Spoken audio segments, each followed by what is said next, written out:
अस्सलाम वालेकुम मुमताज साहब। ये वाकया हमारे इंडिया से एक दोस्त ने भेजा है। आज जो वाकया मैं लिखने जा रहा हूँ वो बहुत खौफनाक है और ये मुझे हिंदुस्तानी दोस्त ने सुनाया था। ये वाकया उनके किसी दोस्तों के ग्रुप के साथ पेश आया, तो चले इन्हीं की जुबानी बयान करता हूँ। हम अलीगढ़ मुस्लिम यूनिवर्सिटी में ज़ेर तालीम थे। हमारे ग्रुप में 3 लड़कियां और 5 लड़के शामिल थे। लड़कों में एक मुसलमान, एक सिख और बाकी हम 3 हिंदू थे। लड़कियां तीनों ही हिंदू थीं। तालीम मुकम्मल करने के बाद हमारा ग्रुप इसी तरह चलता रहा। महीने में एक आध बार कोई मीटअप हो जाता, कोई सबको दावत दे देता और हम इकट्ठे होकर पुरानी यादें ताज़ा करते। इस तरह सर्दियों की एक शाम एक दोस्त ने हम सबको दावत दी और इस दफ़ा सबने मिलजुल कर एक एडवेंचर करने का सोचा। किसी ने पुरफ़ज़ा मकाम पर जाने की राय दी और किसी ने तारीख़ी मकाम पर जाने का कहा। सरदार जी ने हमें पंजाब आने की दावत दी, जिस पर हम सब राजी हो गए और अगली बार मिलने पर पंजाब जाने का मंसूबा बना लिया। वक्त गुजरते आखिर वो दिन आ ही गया जिस दिन हम सब मिले और बजरिया ट्रेन पंजाब के लिए निकल खड़े हुए। यह दिसंबर का एक सर्द दिन था। सूरज हल्की धुंध की लपेट में था। हमारी ट्रेन जिस वक्त पंजाब में दाखिल हुई 7 बज रहे थे। 9 बजे ट्रेन किसी छोटे से स्टेशन पर अचानक रुकी। मालूम हुआ इंजन में बड़ी खराबी हो गई है और सुबह तक इंतजार करना होगा। नया इंजन आएगा तो ट्रेन चलेगी। सरदार जी ने उतरकर आसपास का जायजा लिया और आकर बताया कि 2 स्टेशन छोड़कर हमारे गांव का स्टेशन है। बातों बातों में ही सबने फैसला कर लिया कि हम सुबह तक इंतजार करने के बजाय ट्रेन का सफर यहीं छोड़कर यहां से पैदल ही निकल चलते हैं। इस तरह कुछ एडवेंचर करने का मौका मिल जाएगा। अब हमने अपने बैग कंधों पर उठाए और चल पड़े। हम सब गपशप करते हुए बेफिक्र जा रहे थे क्योंकि सरदार जी को सब रास्ता मालूम था। 2 घंटे तक चलने के बाद जब सब थक कर चकनाचूर हो गए तो फैसला हुआ कि अब कुछ आराम किया जाए और अगर इस वक्त कोई गाड़ी मिल जाती है तो इसी में गांव पहुंचा जाए। मगर इस सुनसान कच्चे पक्के रास्ते पर गाड़ी का सवाल ही पैदा नहीं होता था, वो भी आधी रात के वक्त। हमारे आसपास सिर्फ खेत खलियान थे जिनमें से कुत्तों के भौंकने की आवाजें आ रही थीं। अचानक कुत्तों की आवाज बदल गई और भौंकने के बजाय अजीब आवाज में बोलने लगे। इसी वक्त दूर कहीं किसी गाड़ी की लाइटें नजर आना शुरू हो गई। एक तरफ हम कुत्तों की आवाजों से खौफजदा हुए और दूसरी तरफ खुश भी थे क्योंकि अगर ये बड़ी गाड़ी होती तो हम सब गांव पहुंच जाते। जैसे ही गाड़ी करीब आई कुत्तों के रोने की आवाजों में इजाफा हो गया। मुसलमान लड़के अब्दुल्ला ने बताया कि कुत्ते जब कोई गैर मरई मखलूक, जिन्नात या आत्मा वगैरह देखते हैं तो रोने लगते हैं। रात के इस वक्त इसने आत्मा का जिक्र किया तो हम सब ने इसका बहुत मजाक उड़ाया क्योंकि हमारा जिन्नात पर यकीन नहीं था। सरदार जी ने अपनी कोई मंतक पेश की कुत्तों के रोने की, जिस पर हम सब मुतमईन हो गए। मगर लड़कियां बहरहाल कुत्तों के रोने की वजह से कुछ खौफजदा हो गई थी। जैसे ही गाड़ी करीब आई हमने देखा वो बड़ी वैन थी। हमने इशारा देकर गाड़ी रुकवाई और सरदार जी ड्राइवर की तरफ गए और जाकर अपने गांव का एड्रेस बताया तो इसने कहा कि वो इसी तरफ जाएगा। वो हमें साथ ले जाने पर रजामंद हो गया। हम सब गाड़ी में आ बैठे। हमारे साथ एक हिंदू लड़का कृष्ण था जिसने अब्दुल्ला की बातों का बहुत मजाक उड़ाया था। वो था भी थोड़ा शौक और चंचल। वो फौरन जाकर फ्रंट सीट पर बैठ गया, हालांकि वहां सरदार जी को बैठना था। खैर, हम बाकी सब पिछली सीटों पर आ गए। तब हमने गाड़ी की हल्की सी लाइट में देखा कि ड्राइवर का चेहरा बहुत अजीब किस्म का था। इसकी तरफ देखकर पता नहीं क्यों रीढ़ की हड्डी में सनसनाहट दौड़ती हुई महसूस हुई। वो सारे रास्ते खामोशी रहा और कोई बात नहीं की, जबकि हम सब बातें करते, हंसते, कह लगाते रहे। कृष्ण ने यहां भी अब्दुल्ला की जान नहीं छोड़ी और वो इसकी जिन वाली बात पर तंज करता रहा और हम भी लुत्फ लेते रहे। करीबन 30 मिनट की ड्राइव के बाद गाड़ी एक झटके से रुकी। हमने बाहर नजर दौड़ाई तो गुप अंधेरा और धुंध का राज था। इस जगह जिंदगी का एहसास ही नहीं हो रहा था। हमने ड्राइवर को देखा और रुकने की वजह पूछी तो वो बताए बगैर गाड़ी से उतरा और चक्कर काटकर फ्रंट सीट पर बैठे हमारे दोस्त कृष्ण की तरफ आया और दरवाजा खोलकर इसने हमारे सामने ही कृष्ण की गर्दन दबोच ली। इससे पहले कि हम में से कोई कुछ करता ड्राइवर का चेहरा बिगड़ गया। इसके लंबे नोकीले दांत बाहर आ गए, आंखों में खून उतर आया। इसने फौरन कृष्ण की गर्दन में दांत गाड़ दिए। हम सब की चीखें निकल गईं। कृष्ण को पुकारते और ड्राइवर को इसे छोड़ने का कहते हम सब वैन से बाहर निकले। इतनी देर में सरदार जी आगे बढ़े और ड्राइवर पर झपट पड़े। ड्राइवर ने नजर उठाकर भी ना देखा और इसे पीछे धक्का दे दिया, जो वैन से बहुत दूर जाकर गिरे। इतने में अब्दुल्ला ने ऊंची आवाज से कुछ पढ़ना शुरू कर दिया। अचानक वहां तेज आंधी चलने लगी। अब्दुल्ला ने चीख कर हमें भागने का कहा और खुद भी आगे बढ़कर सरदार जी को उठाया। हम सब मिलकर आगे की तरफ भागने लगे, साथ साथ रो भी रहे थे। सबसे बुरी हालत लड़कियों की थी। अजीब बात यह थी कि आंधी सिर्फ वैन के आसपास चल रही थी। जूं जूं हम दूर हो रहे थे, हवा का जोर टूट रहा था। पता नहीं कब तक सरपट दौड़ने के बाद एक जगह एक मस्जिद नजर आई जो खुली हुई थी। अब्दुल्ला ने आओ देखा न ताओ और मस्जिद में घुस गया। आगे पीछे मस्जिद में घुसते सहन में पहुंचे और यके बाद दीगरे गिरते चले गए। पता नहीं कब तक बेहोश रहे। आंख खुली तो जब किसी ने झंझोड़ कर उठाया, देखा तो आसपास बहुत से लोग जमा थे। उन्होंने हम सब से यहाँ बेहोश होने की वजह पूछी तो हम सब ने बता दिया। मौलवी साहब और वहां मौजूद लोगों ने हमें दिलासे दिए और कहा कि नमाज पढ़ लो, हम सब आपके साथ उस जगह पर चलेंगे और जायजा लेंगे। जिस वक्त मस्जिद से फजर की अजान गूंज रही थी, हम सब लड़के और लड़कियों ने इतना सुकून महसूस किया कि क्या कभी किया होगा। बहरहाल नमाज के बाद कुछ रोशनी हुई तो लोग डंडे लाठियां लेकर हमारे साथ उस जगह तक चले। क्योंकि रात को हम एक सीधे रास्ते पर ही भागते रहे थे, इसलिए हमें वहां पहुंचने में कोई मुश्किल पेश नहीं आई। वहां वैन बदस्तूर खड़ी थी, जिसमें हमारे बैग्स और सामान भी वैसे का वैसे ही मौजूद था। वैन के साथ कुछ ही फासले पर गोश्त पोस्ट से आ रही एक इंसानी ढांचा पड़ा था। इस ढांचे के गले में मौजूद चेन और कलाई में मौजूद रिस्ट वॉच से हमने पहचाना कि वो क्रिश्चियन का ही ढांचा था। अब जो हमने इस जगह पर गौर किया तो देखा कि वैन जिस जगह खड़ी थी वो एक पुराने शमशान घाट का दाखिली दरवाजा था और शमशान घाट की हालत इंतहाई अबतर थी। यूं लगता था जैसे बहुत अरसे से यहां कोई ना आया हो।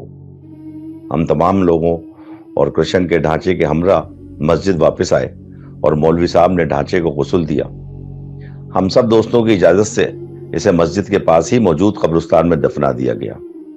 इसके बाद हम कुछ देर वहीं मौलवी साहब के पास रहे और फिर सरदार जी के गांव आ गए। मगर हमारा दिल और दिमाग अब भी वहीं अटका था। कृष्ण हमारे ग्रुप का सबसे लाडला लड़का था। इसके बगैर हमारा ग्रुप बिल्कुल सूना हो गया था। आज भी जब हम मिलते हैं तो अब्दुल्ला से रो रो कर माफी मांगते हैं, क्योंकि हमें लगता है कि हमने उस दिन जिन भूत की बात पर अब्दुल्ला का मजाक उड़ाया था, और जिसने सबसे ज्यादा मजाक उड़ाया वो जानता ही न था कि इसकी अपनी मौत भी एक आत्मा यानी बदरूह के हाथों लिखी होगी। आखिर में बस इतनी सी गुजारिश है कि कभी इस तरह से किसी भी गैर मर्ई कुव्वत का इस तरह मजाक न उड़ाना। उम्मीद है मुमताज साहब आपको ये स्टोरी बहुत पसंद आई होगी। अल्लाह हाफिज।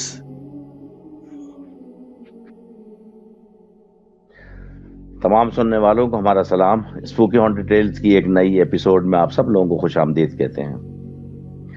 ये इंडिया से हमारे एक साथी ने हमें भेजी थी और वाकई स्टोरी बहुत पसंद आई और एक मैसेज भी था आखिर में।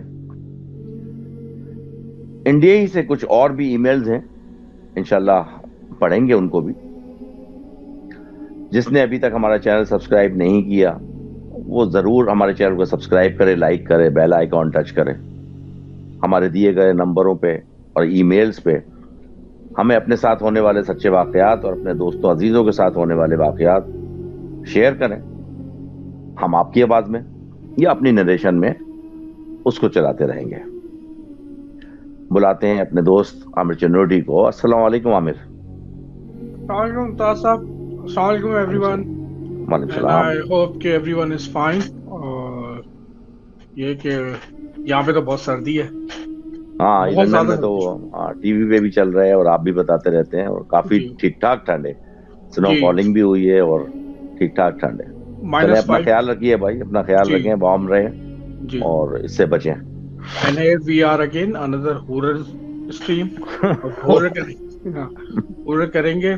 और स्टार्टिंग में ही सबको हम एक चीज बता दें कि प्लीज लाइक शेयर सब्सक्राइब। और हमारा फेसबुक का पेज भी बन गया है स्पूकी हॉन्टेड टेल के नाम से। प्लीज जस्ट जी गो बिल्कुल। There as well and like there as well. और वहां पे हम्म। भी हमारी सारी जो है अपडेट्स आती रहेंगी। और दूसरा ये कि नेक्स्ट वीक जो है एक सरप्राइज हमारा पॉडकास्ट है। और हमारे सरप्राइज गेस्ट होंगे और काफी मशहूर है वो सर्किट के अंदर। नाम नहीं लूंगा अभी, मगर ये हम्म। कि इंशाल्लाह ताला जो है अनकरीब जो है, यानी इस वीक हम लोग होगी तो नेक्स्ट वीक के अंदर वो फिर इंशाल्लाह अपलोड होगी। तो मुमताज साहब फौरन भागते हैं, चलते हैं कमेंट सेक्शन की तरफ। अच्छा, जी। हाँ जरूर चलेंगे। और बताएंगे भी कि किसने हमें क्या कमेंट्स किए और कौन कौन हमारी पसंद कर रहा है स्ट्रीम को। तनकीद तो बहुत इक्का दुक्का कर रहे हैं, लेकिन मुझे बहुत अच्छी लगती है तनकीद। अच्छा, कमेंट बॉक्स में आमिर, सबसे पहले तो आ, अनस की वालदा का बहुत बहुत शुक्रिया। नवाबी दस्तरखान से वो आईजी से अपने मैसेज करती हैं। और लास्ट स्ट्रीम जो हमारी बरज़क के ऊपर हुई, मुझे बड़ी खुशी हुई कि वो अनस की वालदा मुसलसल जो है ना वो लाइव चैट पे भी थी और फिर कमेंट्स भी किए। तो बहुत बहुत शुक्रिया आपका, सबसे पहले अनस की वालदा के लिए बहुत बहुत शुक्रिया। उसके अलावा हिजाब Zahra, thank you very much. Yasir Khan, बहुत बहुत शुक्रिया यासिर। साइमा इमरान, फर्स्ट कमेंट्स है सबसे पहले। और शाजिया खान, बहुत बहुत शुक्रिया। यूसुफ हमीद साहब, thank you very much, bundle of thanks. Decent girl, new है ये, डिसेंट गर्ल के नाम से आईडी करती हैं, बहुत बहुत शुक्रिया डिसेंट गर्ल। सभी सैयद साहब, अच्छा सभी सैयद साहब कह रहे हैं कि वो एयरपोर्ट की एक स्टोरी नहीं थी, चुड़ैल वाली क्या थी, तो बोल रहे हैं कि आपके साथ जो चुड़ैल का वाकया हुआ था वो जरूर सुनाइएगा। तो वो मेरे अभी साथ नहीं हुआ था। वो अभी नहीं, वो बहुत ज्यादा दफा आ चुका है, तो वो इंशाल्लाह ताला इन द हाँ फ्यूचर हम हाँ लोग हाँ करेंगे। हाँ हाँ हाँ, मैंने उनको यही बताया, जवाब भी दिया है। हम्म। तो वो सभी, वो मेरे साथ नहीं बल्कि मेरे एक सिक्योरिटी गार्ड के साथ पेश आया हुआ था। लेकिन कभी आपको दोबारा इंशाल्लाह वो स्टोरी शेयर करेंगे। हाँ। Kinza kitchen, thank you very much. Riyaz Alam sahab, बहुत बहुत शुक्रिया। अतिया यूसुफ, अगेन, मतलब ये अतिया यूसुफ बहुत पुरानी थी, फिर बीच में चली गई थी, पता नहीं तबीयत खराब हो गई, क्या मसरूफियत थी, क्या मसला था, तो वो उन्होंने लिखा है कमिंग अगेन। तो थैंक यू अतिया, अपना ख्याल रखिएगा। शैला खान, बहुत बहुत शुक्रिया। बिलाल अयूब साहब, thank you very much. Bilal Ayub बहुत अच्छे कमेंट्स करते हैं और हमेशा ही हमारी स्ट्रीम सुनते हैं। तो ये था हमारा कमेंट सेक्शन, जिसके नाम मैं नहीं ले सका हूं, उनका भी सबका बहुत बहुत शुक्रिया। जी आमिर। बस ये कि कमेंट्स के अंदर ये कि कुछ ऐसे जज्बाती कमेंट्स भी आ जाते हैं। जैसी बात है, जब आप इस तरह की ओ, स्ट्रीम करते हैं तो उनका उनका हाँ, तो हक है। वो अब मैं समझ गया आप किसके लिए बात करना चाह रहे हैं। तो बस ठीक है, वो तनकीद और तारीफ सबका हिस्सा है। हाँ, तनकीद और तारीफ और सबका हिस्सा है, लेकिन ये कि इसको सिर्फ डिस्कशन होती है। और ये कि दूसरी बात ये हाँ कि हर किसी का जो है अपना पॉइंट ऑफ व्यू होता है। और बिल्कुल। थोड़ी बहुत आगे पीछे इस तरह की चीजें होती हैं, उसमें अल्लाह ताला माफ करे। हम पहले ही बोल देते हैं कि अल्लाह ताला हमें जी माफ बिल्कुल करे। बिल्कुल फिर लाइन बिल्कुल होती है, गलतियां हो जाती बिल्कुल। हैं, तो उसको दरगुजर कर दिया करें आमिर, कि असल में कुछ। पता है क्या है, वो आपकी बात सॉरी कट गई। मैं ये कह रहा था कि जो पिछली हमने की ना बरज़क के ऊपर, आलम बरज़क के ऊपर, वो टॉपिक ही कुछ ऐसा था कि रिलीजियस बेस था। हम्म। तो अब जाहिर सी बात है, जब रिलीजियस बेस कोई टॉपिक होगा तो कोई ना कोई कहीं असहाबा का जिक्र आएगा, कभी बिल्कुल। आका सलाम नबी सल्लल्लाहु अलैहि वसल्लम का जिक्र आएगा, कभी कुरान शरीफ की कोई कोटिंग आएगी, कभी बिल्कुल। अहादीस शरीफ की कोई कोटिंग आएगी। तो उसमें जाहिर सी बात है, हमारे वो स्पीकर्स भी आए थे, एफएमआर साहब थे, आबिद थे, तो उन्होंने कुछ बातें बताई तो उसके हवाले से। और एक फातिमा आबदी हमारी लिसनर हैं, उन्होंने बहुत बड़े कमेंट्स किए, आपने जिक्र भी वो किया, मैंने पढ़ा वो था। अच्छे भी लगे। हाँ हाँ, वो अच्छा। अच्छे भी लगे। अब जाहिर सी बात है, कमेंट तो छोटे होते हैं, लेकिन उनके पास और कोई जरिया नहीं था मेरे ख्याल से, वो ईमेल कर सकती थी। लेकिन उन्होंने कमेंट्स में लिखा, कोई बात नहीं, हम उनकी जो है ना वो अप्रिशिएट करते हैं। बहुत और अच्छी बात। उनकी उनके कमेंट से हमें दो चार बातें पता चली, तो मैंने उनके कमेंट्स का हम्म। जवाब भी दिया कि थैंक यू वेरी मच। और आपको, हमें तो वो तनकीद नहीं लगी, मुझे तो वो तारीफ भी लगी, और अपनी बिल्कुल। इंफॉर्मेशन उन्होंने हमारी में इजाफा किया। तो ये बिल्कुल। चलता रहता है, चलता हम्म। रहता है, कोई मसला नहीं। और ये कि इंशाल्लाह ताला जो है, ये हम लोग इस वक्त जो है we are in the middle of the talk. तो हम लोग जो है काफी सारी जो है पॉडकास्ट लेके आएंगे, और सून इंशाल्लाह ताला जो है हम लोग जो है लाइव ही जाएंगे। हाँ अब इंशाल्लाह। हम लोग का यही प्लान है कि हम लोग लाइव जाएंगे इंशाल्लाह ताला, और ये कि लेट करेंगे। जिस तरह से लोग हम्म। बोल रहे हैं, लोगों की रिक्वायरमेंट है कि आमिर भाई या मुमताज भाई आप लोग लेट करें ताकि हम आपसे कनेक्ट हो जाएं और हम लोग अपनी स्टोरी शेयर करें। तो लेट से इंशाल्लाह मुराद ताला मतलब जो रात का टाइम, अमित मैं मतलब लोगों की उसकी इंफॉर्मेशन के लिए मैंने आपको टोका है। लेट से मुराद 11 बजे हम करते थे 11 बजे के लाइव, तो बाद होगा। 11 बजे के बाद होगा, क्योंकि आप भी फारिग इलेवन हो जाते थर्टी हैं। जी, 11 के बाद। 11:30 कर दें या 11:30 12? 12 o'clock, जी जी जी, अच्छा उसी टाइम अच्छा पे। अच्छा। उससे ठीक ये है होगा कि ठीक। जो लोग हैं, काफी सारे लोग बोल रहे हैं, कह रहे हैं कि 12 बजे के बाद करें ताकि हम आपसे कनेक्ट हो जाएं। तो लोगों के ठीक पास हो गया। स्टोरियां हैं शेयर करने के लिए। तो आपकी अपना स्टोरियां और आपकी जो जितनी भी वो है ईमेल्स वगैरह सर आंखों पे, जो आपकी सजेशन होगी हम लोग तो वैसे ही चलेंगे। तो जी इन बिल्कुल बिल्कुल। चलते हैं मुमताज साहब, स्टोरी पे चलते हैं। तो मेरी स्टोरी है। तो तो ईमेल के जरिए आई आपके पास? और नहीं, ये मैंने कंपाइल करी है। अच्छा अच्छा। और इसको जो है मैंने कहीं और से कोट करा है, किसी और सोर्स से करा है। ठीक है ठीक है ठीक है। तो ये किसी और जबान में थी, तो उसको जो है अच्छा। मैंने, जी उसको मैंने उर्दू में उसको मैंने कंपाइल करा। तो वेरी आइए गुड चले, वेरी गुड। आइए सुनाए चले सुनाए सुनते हैं। सुनाए। मैं एक होटल में काम करता था, मोस्टली नाइट शिफ्ट करता था, 11 से सुबह 7 बजे तक की। मेरा काम फ्रंट डेस्क का था, गेस्ट की चेक इन और चेक आउट का। एक इवनिंग मैं लॉन्ड्री रूम गया। मैं बोर हो रहा था, मैंने यूट्यूब वीडियो देखनी शुरू कर दी।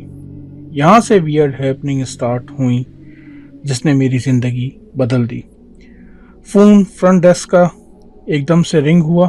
डिजिटल रीडिंग में मुझको नजर आ रहा था कि कॉल होटल के रूम नंबर 323 से हुई है। मैं लॉन्ड्री रूम से भागकर रिसेप्शन पर आया और फोन उठाया और अपने प्रोफेशनल वे में बोला कि how may I help you, मगर दूसरी तरफ से कोई रिस्पांस न था। मैंने थोड़ा वेट किया और कोई रिस्पांस ना आने पर फोन रख दिया। 10 मिनट बाद फोन फिर रिंग होने लगा। कॉल फिर से 323 से थी। मैंने कुछ ना सोचा और फोन उठाकर सेम ग्रीटिंग दी। अगेन कोई रिस्पांस ना आया। मैं कुछ सेकंड रुका, फिर मुझको एक छोटी सी आह की आवाज सुनाई दी। इस पर मैं थोड़ा फ्रीक आउट हुआ और फौरन जोर से बोला, hello, can I help you. Phone फिर कट गया। मैं थोड़ा घबरा गया था क्योंकि ऐसा मेरे साथ पहले कभी नहीं हुआ था और मैं डर भी गया था। मोर स्पूकी ये था, उस दिन 323 खाली था। एक और वाकया ये हुआ कि फ्रंट डेस्क पर रिंग हुई तो एक गेस्ट ने कंप्लेन की कि रूम की दीवारों पर किसी चीज के ठोकने या बैंगिंग की आवाजें आ रही हैं। मैंने कंप्लेन लिखकर रख ली कि सुबह मैं मैनेजर को फॉरवर्ड कर दूंगा, क्योंकि रात में इस टाइम पर मैं कुछ खास नहीं कर सकता था। मैंने जब रूम नंबर पूछा तो उसने कहा 325, जो कि 323 के बिल्कुल सामने था। मैं चौंका एक सेकंड के लिए जब गेस्ट ने कहा, he think something is not right here, और वो नीचे आ गया और बाहर चले गया स्मोक करने के लिए। मैं थोड़ा क्यूरियस हुआ और मैंने चेक किया कि 324 और 323 में कौन है। तो मेरी रीढ़ की हड्डी में सरसराहट दौड़ गई जब मैंने देखा कि 323 और 324 में कोई नहीं था। दोनों रूम खाली थे। मैंने अपने माइंड को बिजी करने के लिए फ्रंट डेस्क की सफाई करने लगा कि रूम पैनल पर बेल के साथ रूम अलार्म बजा। मैंने मुड़कर पैनल पर देखा तो वो 323 से थी, मगर 323 में तो कोई ना था। मैंने चाबी उठाई और रूम 323 की तरफ चल पड़ा। रूम ऑफ कोर्स लॉक था। मैंने रूम अनलॉक किया। समझते काफ़ी गर्मी थी और हब्स भी था, मगर रूम के अंदर से बर्फ़ जैसी ठंड बाहर आई। मैंने अंदर झांका तो मुझको एक लड़की का फोटो नेगेटिव टाइप शैडो खिड़की पर दिखाई दिया। जैसे ही मेरी नज़र उस पर पड़ी तो वो हवा में लेविटेट करते हुए मेरी तरफ आने लगी। मैंने दरवाज़ा जोर से बंद किया और सर पर पांव रखकर नीचे भागा। इसके अलावा एक दफ़ा ये हुआ कि एक खातून अपनी बेटी के साथ होटल में स्टे करती हैं।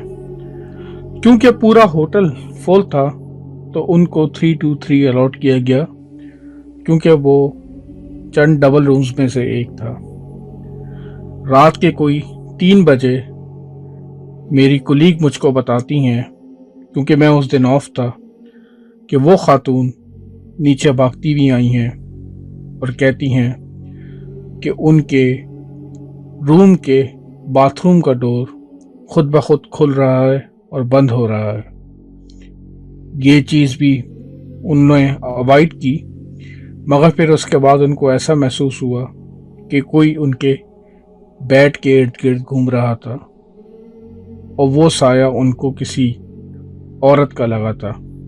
जब मैंने ये तमाम बातें सुनी तो मैंने वो जॉब फ़ौरन ही छोड़ दी और किसी और होटल को ज्वाइन कर लिया।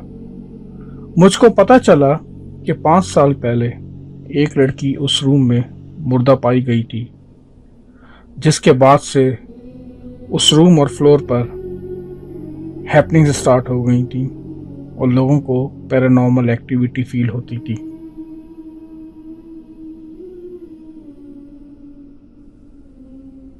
ये मुमताज साहब बहुत इंटरेस्टिंग थी यार। और आमिर, मैं आपको बताऊं, क्योंकि होटल की थी ना, मैं बड़े गौर से सुन भी रहा था और फिर मुझे वो सारी स्टोरीज, कुछ आधी, कुछ थोड़े से उसके पार्ट्स याद आने लगे जो होटल से रिलेटेड जो है ना मेरी जहन में कहीं महफूज हैं। बताएं बताएं। और इंशाल्लाह नहीं, अभी नहीं, उसके ऊपर हम पूरी एक एपिसोड करेंगे। सही। Haunted hotels, spooky stories of haunted hotels जो है ना वो करेंगे। और इतनी ज्यादा है, दुनिया भर में तो होंगी। तो जो हमारे कपल्स या हनीमून पे जाते हैं या वैसे फैमिलीज जो है ना, वो अक्सर आपने देखा होगा हमारे यहाँ से बहुत मतलब एक कल्चर बना हुआ, एक रिवाज है। अब कंट्रीज के लिए हुंजा, गिलगित, कागान, नारान, मरी, गलियात और सवात, इन एरियो में बहुत जाते हैं लोग जो ना, ट्रैवल करते हैं, कश्मीर। तो उनसे रिलेटेड जिन होटल्स में वो ठहरे या उनके साथ जो वाकयात पेश आए, इसकी एक पूरी सीरीज है। सही है। और मुख्तलिफ हॉरर चैनल्स पे वो उसका जिक्र भी होता रहता है, मैंने उसमें भी सुनी है। तो इंशाल्लाह हम भी उसके हॉन्टेड होटल्स के बारे में एक जरूर एपिसोड करेंगे और उसमें ये फिर मैं अपने बताऊंगा, जो शेयर करूंगा आप लोगों से। इंशाल्लाह। बस ये कि मुमताज साहब, मैं खुद भी ट्रैवल करता हूँ तो यूरोप में इधर उधर जो है बड़े पुराने होटल हैं, बहुत पुराने बहुत है, होटल हैं, 200, बहुत है। 250, 300 हाँ, साल पुराने होटल हैं। और ऐसे ही है, ऐसे बेतहाशा ही। लोग मरे हैं। आपको पता है पिछले टाइमों में 100-150 साल पहले तो यूरोप एशिया से भी बिल्कुल नीचे था। ये तो अभी जी, उठे हैं 50-60 जी, सालों जी। में यूरोप वाले, वरना तो इनका तो हमसे ही ज्यादा बुरा हाल था, एशिया से ज्यादा। तो हाँ, ये बड़ी सेकंड वर्ल्ड वार के बाद जो इन्होंने अपने आप को रीबिल्ड किया है ना, तो वो रीबिल्ड फिर करा। उसके बाद, बड़ी मौतें वरना, हुई हैं, बड़ी अपना हाँ, वहाँ पे प्लेग और ये वो इस तरह की चीजें, तो इस वजह से जो है ना बड़ा वहाँ पे जो है अकल्ट्स थे और उनकी मौतें, तो उसकी वजह से उन जगहों पे बड़ी वो है, एक्टिविटीज है। बल्कि तो सेकेंड वर्ल्ड वार की तो अपनी जो कैजुअलिटीज हुई थी, और वो वो इतनी सालों थी, तक जो है ना 30-40 साल तक वो जो बर्फ में दबी हुई लाशें थी वो मिल रही थी, वो और मिल पता नहीं कहाँ कहाँ से, क्योंकि बुरा हाल हो गया था यूरोप का। जी। एनीवे, ये एक अलग टॉपिक हो जाएगा, तो हम उस हाँ पे हॉन्टेड होटल्स पे जरूर एक एपिसोड करेंगे। जी। और आपको मैं बताऊं, क्योंकि आपको क्या बताना है, आपको तो पता है कि इनका मस्कन पहाड़ है। पहाड़, बिल्कुल जी, पहाड़ तो रेगिस्तान। हाँ, तो हमारे क्योंकि जितने भी अप कंट्रीज हैं, वो अप कंट्री में वो पहाड़ी सिलसिला है, यानी कि बिल्कुल। दुनिया की जो पीक 7 है और उनमें से 2-3 तो पाकिस्तान में मौजूद हैं। जी हाँ। तो वो सिलसिला जो है ना, उनमें वो सिलसिले होते हैं। और फिर जाहिर सी बात है, होटल्स के कमरे जो हैं वो पहाड़ों पे काट काट के होटल्स बने हुए हैं। तो उसमें फिर इंशाल्लाह हम एक एपिसोड करेंगे। एक छोटी छोटी सी ईमेल है, बिल्कुल 2-2 लाइन की ना आमिर, तो मैं वो पढ़ता हूँ। इंडिया ही से मुझे भेजी है, उसी सही है, जिन्होंने वो भेजी थी उन्होंने ये भी भेजी है। तो सही, 2-2 लाइन की है, मैं पढ़ता हूँ, फिर आगे बात करते हैं। चले चले।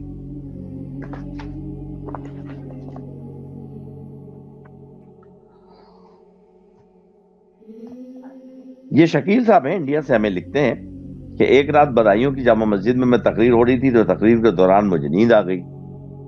तकरीर खत्म हुई तो तमाम लोग अपने अपने घरों को चले गए और मैं तन्हा मस्जिद में सोता रह गया।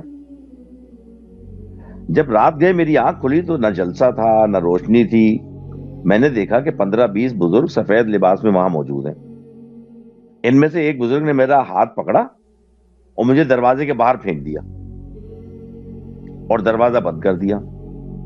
जब मैंने बाहर से दरवाजे को देखा तो इसमें बड़ा सा ताला लगा हुआ था, जो रोजाना ईशा की नमाज के बाद लगा दिया जाता था। इस ताले को देखकर मेरे होश और आवाज गुम हो गए और मुझे बुखार आ गया, क्योंकि मैंने ये सोचा कि मैं बाहर हूं तो ताला बाहर से लगाया, तो मुझे अंदर से बाहर किसने फेंका और बाहर से ताला किसने लगाया। और ये सोचते हुए मुझे बुखार आ गया। इसी हालत में घर पहुंचा। बाद में मुझे मालूम हुआ कि मस्जिद बंद हो जाने के बाद मस्जिद के अंदर सारा कब्जा जिन्नात का ही होता है। इसी तरीके से एक दिन वो लिखते हैं कि एक दफा का वाकया है कि मैं अपने कमरे में सो रहा था। मेरे घर की छत पर पुरानी वजह का एक कमरा था, जिसको मैंने एक कुर्सी, एक पलंग और एक अलमारी से सजाया हुआ था। रात को तमाम घर वाले नीचे कमरों में सो रहे थे और मैं अपने कमरे में तन्हा। रात को कोई 1 बजे, जबकि चारों तरफ सन्नाटा था, यकायक मेरा पलंग ऊपर उठना शुरू हो गया और मैं पलंग के साथ साथ ऊपर उठता गया। मैं चीख कर पलंग से कूद पड़ा और नीचे की तरफ भागा। वालदा को यह किस्सा सुनाया। इस रात तो मुझे क्या नींद आती। आइंदा मैंने ऊपर वाले कमरे में सोना ही खत्म कर दिया। तो ये छोटी छोटी सी वो किस्से थे जी जो जी, बहुत सारे थे, उन्होंने से उनके साथ पेश आने वाले। मैंने चले वो इसी ईमेल के साथ ही आए थे। सही सही सही सही, तो छोटा सा था, इंटरेस्टिंग था। हाँ, बड़े छोटे छोटे। अच्छा, इस तरह से और भी है इनके अच्छा, बहुत सारे इनकी जिंदगी में होने वाले ना, इनकी वालदा के साथ, इनके साथ, इनके वालिद के साथ। तो वो मैं वो 2-2, 3-3 लाइन के थे, मैंने कहा चले पढ़ दूं। सही है। अच्छा आमिर, एक टेप है छोटा सा, सोबान नासिर साहब ने हमें भेजा है, तो सुभान वो नासिर लगाते अली, हैं। सुभान नासिर अली सोबान नाम है। नासिर अली, जी, तो वो सुन लेते हैं। चले। कौन? मैं सुभान नासिर अली बात कर रहा हूँ, रावलपिंडी की तहसील कलर सेता से। तो आज मैं जो आपको एक वाकया सुनाना चाह रहा हूँ वो मैंने एक किताब में पढ़ा था। तो ये पाकिस्तान और इंडिया की जो पार्टीशन हुई थी उन दिनों की बात है। तो एक आदमी जो कि एक छोटे से शहर में रहता था, तो वो भुट्टा या छली या कार्न जो होती है उसकी रेहड़ी लगाया करता था। तो नहायत मुश्किल से उसका गुजर औकात हो रहे थे। तो एक दिन चलते चलते वो शहर से बाहर निकल गया, इस तलाश में कि देखूं कि नई नई आबादियाँ बन रही हैं, तो शायद किसी ऐसी जगह मुझे मौका मिल जाए जहाँ का कौन मेरी ये छलियाँ वगैरह जो हैं वो बिक जाए। तो चलते चलते उसको पता नहीं चला, वो काफ़ी दूर निकल आया और वीरान इलाका था, लेकिन वहाँ एक मस्जिद मौजूद थी। तो वो बड़ा हैरान हुआ कि अगर यहाँ आबादी नहीं है तो मस्जिद का क्या काम है। इससे पहले कि वो कुछ समझता, मस्जिद से एक आदमी बाहर आया और उसको कहने लगा कि आप इस इलाके में क्या कर रहे हैं। तो उसने, फजलुद्दीन साहब ने अपना सारा जो था उसको बताया कि इस तरह मैं छलियाँ लगाता हूँ और मेरी कोशिश है कि वो बिक जाएँ। तो लिहाजा में पता चला कि पार्टीशन हो चुकी है और लोग आ रहे हैं पाकिस्तान में। तो मैंने सोचा शायद इधर कोई आबादी हो जो यहाँ पे मेरी छलियाँ वगैरह बिक जाएँ। तो तब उस आदमी ने कहा ठीक है, मैं आपकी सारी छलियाँ ले लेता हूँ, लेकिन बदले में मैं आपको पैसे नहीं दूंगा, मैं आपको सोने का एक सिक्का दूंगा। तो फजलुद्दीन बहुत खुश हो गए कि मुझे सोने का सिक्का मिल गया। तो तब उस आदमी ने उनसे वादा लिया कि आप ऐसा करें कि आप मुझसे वादा करें कि आप हर रोज़ ये छलियाँ लेकर आएंगे। अगर आप ये वादा करेंगे तो मैं आपको हर रोज सोने का एक सिक्का दिया करूंगा। फजलदीन ने वादा कर लिया। अब वो रोजाना जाते, चलियां वहां लेके जाते और सोने का सिक्का ले आते। इस तरह करते करते वो बहुत अमीर कबीर हो गए, पैसों की रेल पेल हो गए। अब वो बहुत बूढ़े हो चुके थे, लेकिन चाहे बारिश हो, सर्दी हो, गर्मी हो, वो छलियां लेकर जाते थे और वादे के मुताबिक सोने का सिक्का वहां से लेकर आ जाते थे। पता नहीं क्या बात थी कि इतने साल गुजरने के बावजूद उस इलाके में कोई आबादी न थी। अब फजलदीन बहुत बूढ़ा हो चुका थे और उनसे रेडी नहीं चलाई जाती थी। तब उन्होंने कहा, एक दिन अपने बेटे को एतमाद में लिया और उससे कहा कि आप मेरी जगह ये ले जाओ छलियां। तो उनका बेटा वहां गया तो उस जगह पर पहुंच गया, लेकिन उसको वो मस्जिद या कोई बंदा नजर ना आया। जब वो वापस घर पहुंचा तो उसके वालिद साहब का इंतकाल हो चुका था और एक कागज का टुकड़ा पास पड़ा था जिसमें किसी नहायत ही गंदी सी हैंड राइटिंग में लिखा हुआ था कि तुमने वादा तोड़ दिया। तो ये किस्सा मैंने पढ़ा था, तो पिछली जो ओपनिंग स्टोरी थी मुमताज साहब की, उससे मुझे ये वाक़या याद आया, तो मैंने सोचा कि मैं आपके साथ ये वाक़या शेयर करूं। इंटरेस्टिंग था। हाँ, इंटरेस्टिंग थी। छोटी सी ईमेल थी। वो जाहिर सी बात है, जिससे वो एक ताल्लुक था, एग्रीमेंट था, उससे वो था। उन्होंने अब वो जाहिर सी बात है अपने बच्चे को भेज दिया, तो वो सबको तो सिक्के नहीं देंगे ना। वो तो उनके साथ था एक। जो प्रिंटिंग प्रेस थोड़ी है। हाँ। लेकिन एक अच्छा वाकया था। और ये कि जाहिर सी बात है, इस तरह के माफूल फितरत वाकयात होते रहते हैं लोगों के साथ, और हमें तो पता नहीं चलते, लेकिन जिसके साथ होता है उसको पता होता है। अच्छा, अगर कोई कॉलर है आमिर तो कॉलर को लें, वरना फिर लोकेशन पे चलते हैं। एक लोकेशन भी है।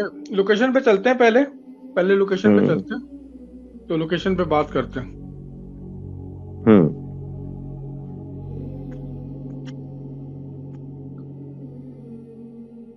लोकेशन जैसी स्क्रीन पे आती है तो उसको लेते हैं। जी मुमताज साहब। अच्छा, ये आप एक बिल्डिंग देख रहे हैं जो पुराने तर्ज की, बिल्कुल पुरानी आपको लग रही है। जी। और अगर आप इसमें ऊपर देखें तो इसके ऊपर लिखा हुआ है कोई मामा पारसी इंस्टीट्यूट टाइप का है, या पहले मार्केट है, वो जितना भी मुझे समझ में आ रहा है लिखा हुआ। सही है। ये सक्खर में एक बिल्डिंग है जो बिफोर पार्टीशन यहाँ पर लोग रहते थे, और एक ये पारसियों की एक कम्युनिटी थी, और उसमें वो रहाइश पजीर थे, एक से ज्यादा फैमिलीज। ये जो है ना, फिर वो जिस वक्त पार्टीशन हुआ तो लोग इधर से उधर, उधर से इधर माइग्रेट करना शुरू हुए। तो इसमें से कुछ फैमिलीज जो हैं आमिर, वो चली गई इंडिया, माइग्रेट हो गए। अच्छा। और कुछ फैमिलीज जो है ना, इसमें से आ गई माइग्रेट करके इधर सक्खर से कराची। पारसी आपको पता है पारसी थे, सारी पारसी फैमिली थी। अच्छा, सही। तो वो कुछ कराची में आके बस गए, और कुछ जो है ना वो इंडिया चले गए। सही है। और कुछ फैमिलीज बहुत ही कम, मतलब 2-4 मेरा ख्याल से फैमिलीज जो है ना, पहले ज्यादा थी, वो इसमें रह गई। अच्छा, आपको पता है ये आतिश मतलब की पूजा करते हैं, आशित कथा होता है इनका, वो आग की पूजा करते हैं। और कुछ ये अपने मतलब जैसे मुर्दे को भी जब ये मर जाता है, कोई डेथ हो जाती है, तो वो उसको ऊपर रख देते हैं, पता नहीं क्या लगा के, वल्लाह आलम, मुझे सही नहीं पता, कोई चीज लगा के रख देते हैं। तो वो उसी तरीके से पहले करते अब मेरा ख्याल से उन्होंने चेंज कर लिया होगा, तदफीन करते हैं। हाँ, तदफीन करते होंगे अब। अच्छा, तो इसमें जो है ना वो 2-4 फैमिलीज रह गई, वो उसमें रहते नहीं, बहुत अरसे तक रहती नहीं। सही। लेकिन जब इसके साथ साथ आगे पीछे चारों तरफ सराउंडिंग में बहुत सारी आबादी हो गई, कुछ मुस्लिम्स भी थे, हिंदू भी थे, मिक्स मतलब जैसे थे, तो वो आपको पता है कि माइग्रेशन जब हो रही थी ना, तो हिंदूज फैमिलीज जा रही थी वहां से, वो जो महाजिन फैमिलीज आ रही थी मुसलमान, तो आस्ता आस्ता आस्ता आस्ता क्या हुआ कि हिंदूज फैमिली जो है ना चारों तरफ जो सराउंडिंग में थी वो चली गई, और मुसलमान फैमिलीज आके बस गई, और वो उनके साथ भी बहुत अरसे तक बहुत आराम से अपने प्यार मोहब्बत से रहते रहे। उसके बाद इन्होंने इसको, जब ये फैमिलीज, ये पारसी फैमिलीज कम हो गई, तो इन्होंने कुछ एक वो इंस्टीट्यूट बना दिया। ये उनके जाने के बाद ना, मामा पारसी इंस्टीट्यूट था कोई, पता नहीं बच्चे पढ़ते थे या मतलब वहां पर कोई सिलाई कढ़ाई का सेंटर था, इस किस्म का, अब सही मुझे नहीं पता। अच्छा। जितना मुझे उन साहब ने बताया उसके बारे में बता। तो फिर वो इस पे मामा पारसी इंस्टीट्यूट भी लिख दिया गया, इसी तरह का लिखा हुआ है कहीं। अच्छा, अब जो इसके आसपास जो लोग थे, और ये बिल्डिंग अभी भी एग्जिस्ट करती है, सक्कर में मौजूद है, टूटी नहीं है अभी तक। अब लेकिन ये बिल्कुल खाली है, इसमें कोई नहीं मखदूश हो रहता, गई है। बिल्कुल मखदूश हो गई। इसके चारों तरफ आबादी है, लोग रहते हैं। तो अब जो उनके चारों तरफ जो लोग रहते हैं, उन्होंने फिर इसके बारे में थोड़ी सी इंफॉर्मेशन दी हमें।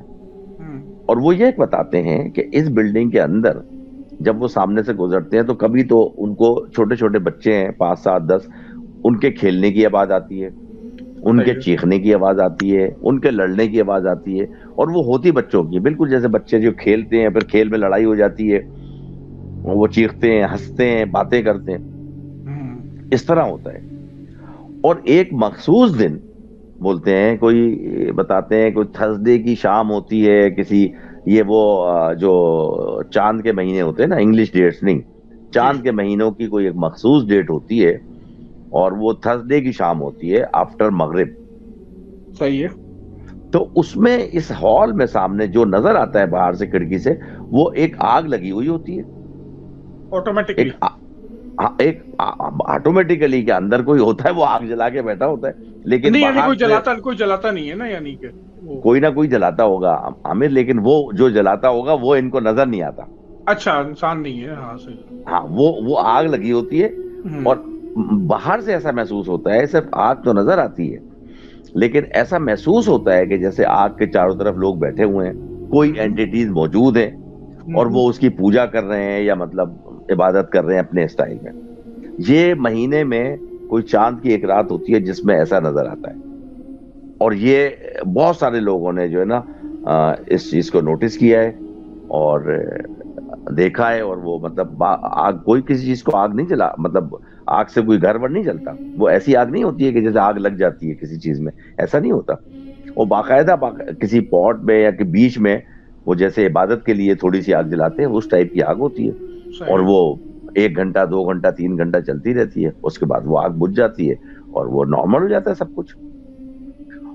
अभी भी ऐसा होता है, अभी भी ये बिल्डिंग एग्जिस्ट करती है, और बहरहाल आसपास के रहने वालों को कोई नुकसान नहीं है। और आसपास के रहने वाले भी कोई किसी किस्म की कोई हरकत नहीं करते इस बिल्डिंग के साथ, कि जैसे पत्थर मार दिया या ऊपर से कूद गए या कुछ और, ऐसा कुछ नहीं करते। वो बिल्डिंग भी मौजूद है, आसपास के लोग भी मौजूद हैं, ये सारी चीजें चल रही हैं सिमिलरली, और सब कुछ हो रहा है। तो मैंने कहा चले, ये थोड़ी सी इंफॉर्मेशन थी इस बिल्डिंग के बारे में, हमें भेजी थी जैन कुरैशी साहब, सक्कर से हमारे दोस्त थे उन्होंने, तो मैंने कहा चले मैं इसको जो है ना वो शेयर करूंगा। सही सही। मुमताज साहब, इसके अंदर ये मेरे 2 दोस्त हैं, वो पारसी हैं। अच्छा। तो उनके साथ मेरा बचपन गुजरा है। तो वो अच्छा। वहीं पे रहते हैं, पाकिस्तान चौक पे ना। तो अच्छा। वो पुराने टाइमों के पूरी बिल्डिंग ओन करते हैं, नीचे प्रेस चल रहे हैं, तो हर चीज किराए पे दी हुई है, और एक फ्लोर पे खुद रह रहे हैं एक फ्लैट में, और बाकी सारा सब किराए पे चल रहा है। अच्छा। तो वो उन लोगों से मेरी काफी इस मामले में बात होती थी पहले भी। असल में ये लोग कहते हैं कि आग, पानी और जमीन, ये तीनों एलिमेंट जो है ना, मट्टी, ये तीनों एलिमेंट जो सेक्रेड है इनके लिए। इनके लिए सेक्रेड है। बेसिकली ये उसकी पूजा नहीं करते आग की, ये आग को सेक्रेड मानते हैं। तो इसीलिए ये ना अपने मुर्दे को जलाते हैं, ना पानी में बहाते हैं, और ना ही जमीन के नीचे दबाते हैं। तो इसीलिए जो है इनका ये रीजन था कि ये इसीलिए जब वो किसी जब इनके मुर्दे की डेथ हो जाती है, तो सॉरी, आदमी की जाती है, तो मुर्दा की तो डेथ ही हुई होगी, मुर्दा तो जब वो मुर्दा होता है तो उसको ये लोग पहले ले जाके अपने वहां पे रख दिया करते थे, जिसको वल्चर्स खा जाते थे। तो ऐसे होता था। तो ये कहते थे कि नेचर था और नेचर का हिस्सा बन गया, परिंदों ने खा लिया, सब कुछ खत्म हो गया। लेकिन अब जो है, क्योंकि जैसी बात है ये बहुत कम है, और अब वो रिचुअल्स इनके नहीं हो सकते, तो उसकी वजह से जो है अब इन्होंने भी जो है ना आहिस्ता आहिस्ता जो है तदफीन करना शुरू कर दी है। तो लाहौर में बिलीव को चेंज कैसे कर लिया आमिर इन्होंने? ये जब इनके रिलीजियस का हिस्सा था कि मिट्टी, आग और पानी में ये अपने मुर्दे को दफन नहीं करते थे, या बहाते नहीं थे, जलाते नहीं थे, तो अब इन्होंने अपने उसको थॉट्स को चेंज कैसे कर लिया? अब पता नहीं ये मुमताज साहब क्या बोल सकते हैं, लेकिन ये कि इतने नंबर्स में नहीं है, तो इसीलिए शायद ना कर सकते हो वो सेरेमनीज। क्योंकि जब ये आपको मैं बताऊं कि ये तकरीबन 30 साल पहले जो है ना ये बहुत थे, लेकिन जब से ये हाँ, कनाडा कराची और में कनाडा कराची में अमेरिका, बहुत हाँ कराची में बहुत बहुत थे, फैमिलीज थी। बहुत थे। पारसी कॉलोनी पूरी भरी हुई थी आज से 30 साल पहले, ये बहुत थे। तो ये लोग ये रिचुअल परफॉर्म कर सकते थे। अब जो इनका यंग ब्लड था, अब आपको पता है ये वेसिकम है, औरत अगर इनकी बाहर शादी कर हाँ, ले तो वो पारसी नहीं रहती है, सिर्फ नहीं, मर्द। वो इनका हाँ, मसला ही है ना कि ये हाँ, अपनों के अलावा कहीं बाहर शादी नहीं करते, शादी नहीं कर और सकते। इसीलिए इनकी पॉपुलेशन नहीं बढ़ रही और वो हम्म, फैमिलीज आगे स्प्रेड नहीं हो रही। हाँ। यही अब वजह है, वो इनकी श्रिंक हो जो गए फिर। इनकी खवातीन जो है वो अगर शादी कर ले बाहर के लोगों में तो वो पारसी नहीं रहती। सिर्फ मर्द अच्छा, जो है वो रिलीजन को रिटेन कर सकता है। अगर मर्द शादी कर ले किसी औरत से तो वो औरत पारसी हो सकती है, अदरवाइज नहीं। अच्छा। हाँ, तो और ये कि मेजोरिटी जो है इनके सारे जो है वो आपको पता है कनाडा, ऑस्ट्रेलिया और अमेरिका चले गए, जो यंग ब्लड है। तो इसीलिए हम्म। पाकिस्तान के अंदर इनके इतने ज्यादा रिचुअल करने में यानी इतनी बड़ी आबादी नहीं है। इवन ये कि बॉम्बे में बहुत है, बॉम्बे में हो बॉम्बे सकता में है अभी भी बहुत है, होता हो। ये बॉम्बे जो, में है। हाँ, ये जो मैयत रखते हैं ना कल्चर्स हम्म, के आगे, हम्म, ये अभी भी होता हो हम्म, वहां पे। लेकिन ये कि कराची वगैरह में और लाहौर वगैरह में, मजेदार बात है कोयटा जैसे शहर में भी है काफी, यानी कि तकरीबन बिल्कुल दो होंगे, ढाई सौ तीन बिल्कुल सौ होंगे। है वहां पे ये। हाँ, तो हाँ, वो तो। बहरहाल ये कि बड़ी अपना फैसिनेटिंग कम्युनिटी है, मुझे बहुत पसंद है हाँ, हमेशा से, बड़े पीसफुल लविंग है। नहीं, बड़े अच्छे हम्म, होते हैं। और हम्म, ये मेरी असल में वो मिस शिरोज एक थी पारसी गर्ल, वो देन शी वाज गर्ल, अब तो खैर बूढ़ी हो गई होगी। वो पीआईए रिजर्वेशन में थी, तो उससे हम बात करते रहते थे। और भी जो लोगों को हमने टीवी पे देखा है बात करते हुए, इनका जो एक्सेंट है ना, वो बड़ा हम्म, लविंग और बड़ा सॉफ्ट होता है बात बहुत करने का, बहुत। और बहुत अच्छा होता है। तो कावस जी, क्योंकि कराची में क्योंकि बहुत फैमिली, हाँ, काबस जी साहब, हाँ, कराची में क्योंकि बहुत सारी फैमिलीज थी, तो कहीं ना कहीं उनसे वास्ता पड़ता रहता था। अगर आप सदर जाएं तो कोई बिल्कुल शॉपकीपर या कोई साथ मिल गया या कोई, मतलब इस तरह से, तो वास्ता पड़ता रहता था पड़ता है। उनका। और इनकी एक और मजेदार बात यह है कि पाकिस्तान और इंडिया में जितनी भी टेंशन हो जाए, जितनी भी जंग हो जाए, जितने भी बॉर्डर हम्म। बंद हो जाए, पारसियों का दोनों गवर्नमेंट से कॉन्ट्रैक्ट है कि आप जो हैं इनके वीजे नहीं रोक सकते। तो वीजे नहीं पारसी रोक सकते। वीजे नहीं रोक सकते, तो पारसी इंडिया से पाकिस्तान और पाकिस्तान से इंडिया फ्रीली ट्रेवल करते हैं। अच्छा, अच्छा। यहाँ इनको कोई नहीं रोकता। आपने सिर्फ वो चीज, आप इनके पासपोर्ट पे लिखा हुआ होता है पारसी, और आपने एक फॉर्म भरना होता है, खत्म, दैट्स इट, फिर कोई नहीं रोकता है। तो ये मेरा अच्छा। दोस्त जो है, मेरा दोस्त तकरीबन उसकी उम्र, जब मैं वहां पे था उस वक्त उसकी उम्र 18 साल थी, और वो 13 दफा जा चुका था बॉम्बे, हर साल ओ, जाते थे। यानी हाँ, उनकी बड़ी हाँ, कम्युनिटी थी ना बहुत। हाँ, बॉम्बे में इनकी कम्युनिटी है। जी, बहुत स्ट्रांग है। बॉम्बे में है, जी, हाँ। चले अब मुमताज साहब, फिर ये कि आ जाएं वन हमारी सबकी, आपकी, मेरी, सबकी फेवरेट साजिद साहब की ईमेल पे। हाँ, हाँ। बाबा अच्छा, जी, पढ़ते हैं, बाबा क्योंकि जी की। मैं वेट कर रहा था असल में कि वो अगर होता ना, क्या बोलते हैं, अल्लाह भला करे, कोई कॉलर होते तो उनको पहले ले लेते, तो मैं वो वेट कर रहा था। चले, अब नहीं है तो हम फिर पढ़ते हैं। जी, मैं तो कैमरा बंद करके सुकून से सुन रहा हूँ। हाँ, वो सुनिए, आप बिल्कुल सुनिए।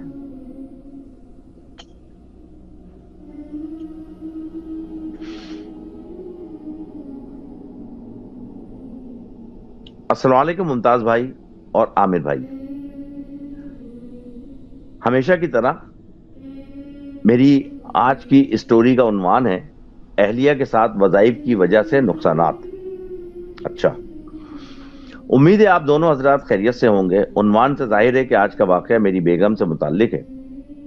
हमारी बेगम ने किसी से सुन रखा था कि अगर हमजाद को ताबे कर लिया जाए तो इसके जरिए अपने सारे काम करवा सकती हैं।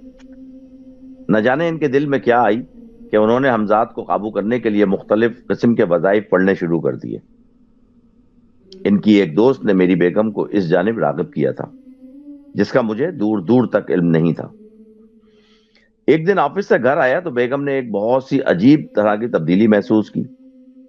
आमतौर पर जब मैं ऑफिस से घर आता तो बेगम मुझे पानी पिलाती।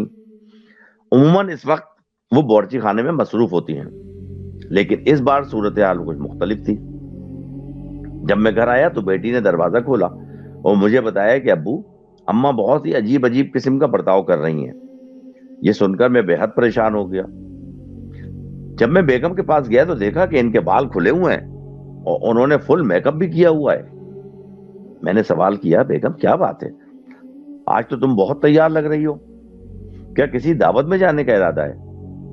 बेगम ने मुझे कोई जवाब ना दिया, पर मुझे बहुत अजीब और गरीब निगाहों से देखना शुरू कर दिया। और कहने लगी, इसने मुझसे वादा किया है कि जो मैं कहूंगी वो हो जाएगा। मैंने कहा, कौन और किसने तुमसे वादा कर लिया? कहने लगी कि वो मैं ही हूं और मैंने ही वादा किया है। मेरी समझ में कुछ नहीं आ रहा था कि ये सब क्या हो रहा है। मैंने बात पलटने के लिए कहा, आज तुमने खाने के लिए क्या बनाया है? बहुत भूख लगी है। बेगम ने जवाब देते हुए कहा कि आज मनसलवा है, खाएंगे? मैंने हैरान होकर इसकी तरफ देखा और सोचा कि न जाने मेरी बेगम को क्या हो गया। मैंने अपनी सास को फोन किया और इनको अपनी बेगम की सारी सूरत हाल बताई। कुछ ही देर में मेरी सास साहिबा मेरे घर में मौजूद थी। इनसे पूछने पर मुझसे पूछने पर उन्होंने बताया, पिछले दिनों 5-6 दिनों से ये मेरे घर आती है, गेस्ट रूम को लॉक कर लेती है और फिर कुछ पढ़ती रहती है। मैंने पूछा, ये कब आती हैं? तो उन्होंने बताया कि तुम्हारे बच्चों को स्कूल भेजने के बाद आती हैं। मैंने अपनी सास से पूछा कि आपने इससे पूछा नहीं कि क्या कर रही है? सास कहने लगी, इसने कहा कि हमजाद को काबू करने का वजीफा कर रही हूं। सास ने पूछा, ये हमजाद क्या होता है? तो कहने लगी कि मेरी तरह एक और औरत है जो मेरे सारे कामों को चुटकियों में कर दिया करेगी। आज जब घर से गई तो ठीक थी, अब मालूम नहीं इसको क्या हो गया। मैं और मेरी सास बेगम के पास गए और उससे पूछा कि तुमको मालूम है कि तुम कौन हो? इसने अपने सीने पर हाथ रखकर कहा, तुम इसके शौहर हो और ये जो औरत खड़ी है ना, वो इसकी माँ है। मैं और मेरी सास जब बेगम का जवाब सुनकर हक्का बक्का रह गए। मैंने कहा, मेरी बीवी कहाँ है? बेगम ने जवाब दिया, वो मेरे पास है। मैंने पूछा, तुम कौन हो? बेगम ने जवाब दिया, मैं इसी का अक्स हूं। मैं अपना सर पकड़ कर बैठ गया और सोचने लगा कि अब क्या होगा। मैं सास के जाने का इंतजार करने लगा कि ये जाएं और मैं बाबू जी के कमरे में जाऊं। मैंने बहुत समझा बुझा कर सास को इनके घर भेज दिया। मेरी दोनों बेटियां मुझसे सवाल करने लगीं, अब्बू अम्मा को क्या हो गया है? मैंने कहा, परेशान मत हो, अल्लाह सब ठीक कर देगा। पीछे से बेगम की आवाज आई कि हाँ सब ठीक हो जाएगा। बेगम की आवाज सुनकर मैं और परेशान हो गया। मैंने इशा की नमाज पढ़ी और नमाज पढ़ने के बाद मैं बाबा जी के कमरे में गया और इनको सारी रोदात सुनाई। बेगम की आवाजें मुसलसल आ रही थी, अल्लाहू अल्लाहू अल्लाहू। बच्चे सहम कर अपने कमरे में चले गए। मैंने कहा, बाबा जी आपसे मदद की दरखास्त है। फिर मैं कमरे से बाहर आ गया और कमरे का दरवाजा बंद कर लिया। यकायक बेगम की तबीयत में अचानक तब्दीली आ गई। वो बिल्कुल नॉर्मल अंदाज में बात करने लगी। अरे आप कब आए? मैंने सवाल किया कि तुम कब आई? कहने लगी, कैसी बातें कर रहे हैं, मुझे कहां जाना था? खाना खाया आपने? मैंने कहा कि नहीं, अभी मनसलबा उतरा नहीं। फिर एक और फजूल बात, और आप बाबा जी के कमरे में क्या करने गए थे? मैंने जवाब नहीं दिया। बेगम ने कहा, मैं आपके लिए कुछ खाने को ले आती हूं। बेगम बावर्ची खाने में गई और कहने लगी, आज मालूम नहीं मुझे क्या हो गया है, मैंने खाना क्यों नहीं तैयार किया। मैंने कहा कि रहने दो, बच्चे सैंडविच खाकर सो गए हैं और मैं भी सोने जा रहा हूं। मैं सो गया। आधी रात को बेगम के कुछ पढ़ने की आवाजें आना शुरू हो गईं। वो बस अल्लाहू अल्लाहू का विर्द किए जा रही थी। मैं इनके पास गया और कहा कि बेगम तुमको क्या हो गया है?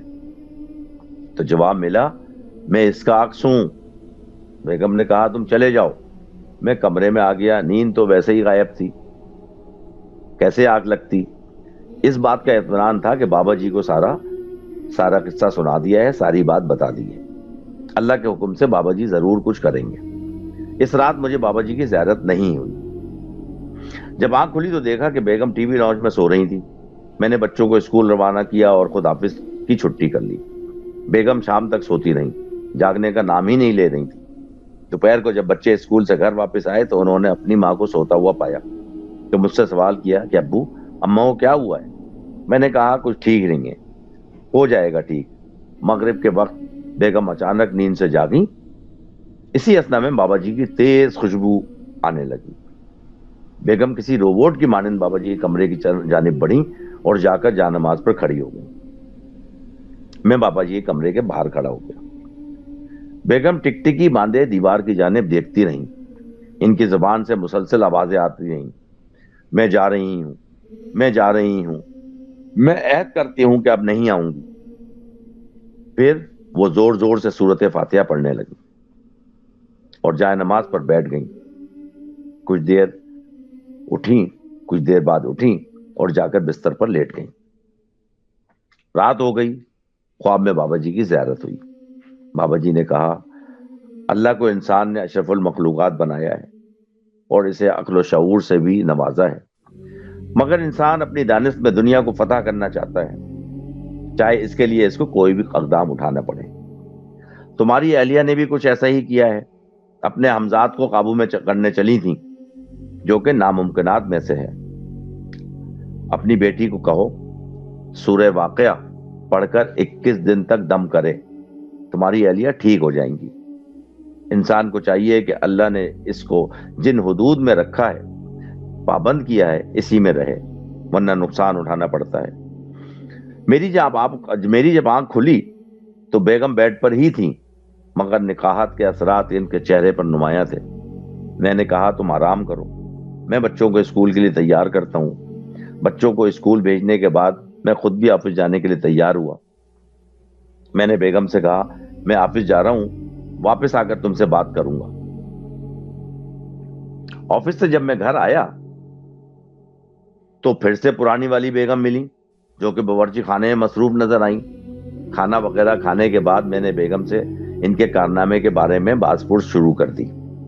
बेगम ने डरते डरते बताया कि इनकी एक दोस्त हैं जिनका नाम राजदा है, मौसूफा इमलियात और वज़ाइफ और तावीज़ात भी करती हैं। इन्होंने ही बेगम को हमजाद काबू करने का अमल बताया, जो कि 40 रोज का था, और इसके लिए इनको एक अलग थलग कमरा चाहिए था, जिसके लिए उन्होंने अपनी अम्मा के घर का इंतखाब किया और ये अमल शुरू कर दिया। बेगम ने बताया कि शुरू के 5 दिन तो खैरियत से गुजर गए, मगर 5वें दिन अमल के असरात नजर आना शुरू हो गए। बकौल बेगम के वो हिसार में बैठी जो अमल इनको बताया गया था वो कर रही थी, और इनको ये भी कहा गया था कि वो दौरान इमलियात इनको बहुत सारी चीजें नजर आएंगी जो इनको डराएंगी। एक तो इनसे डरना नहीं है, इनको इनसे डरना नहीं है, और दूसरे कायम करदा हिसार से बाहर नहीं आना।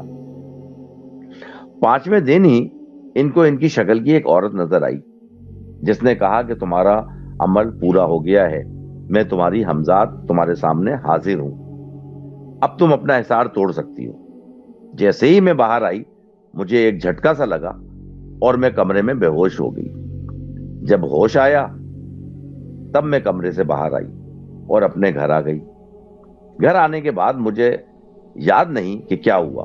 मुझे लगता है कि मेरा दिमाग मेरा साथ नहीं दे रहा था, मुझसे सब कुछ उल्टा सीधा हो रहा था, और मैं चाहकर भी वो नहीं कर पा रही थी जो मैं चाहती थी। वो मुझसे नहीं हो पा रहा था। इसके बाद मैंने बेगम को इसके बाद के सारे हालात बताए, जिनको सुनकर वो सजदर रह गईं। मैंने कहा, तुमसे किसने कहा था कि तुम इमलियात के चक्कर में आ जाओ? जो काम हमारा नहीं है वो हमें नहीं करना चाहिए। बेगम ठीक हो चुकी थी। बाबा जी के कहने के मुताबिक सूरह वाक़िया मेरी बेटी आयशा मुसलसल इन पर दम करती रही। उम्मीद करता हूं कि मेरी ये बीती आपको पसंद आई होगी। अपना ख्याल रखिएगा। आपका खैर अंदेश, साजिद। Thank you Sajid. एक स्टोरी तो मैं नहीं कहता, बल्कि आपके बेगम साहिबा के साथ जो आप बीती हुई, उन्होंने जो हरकत की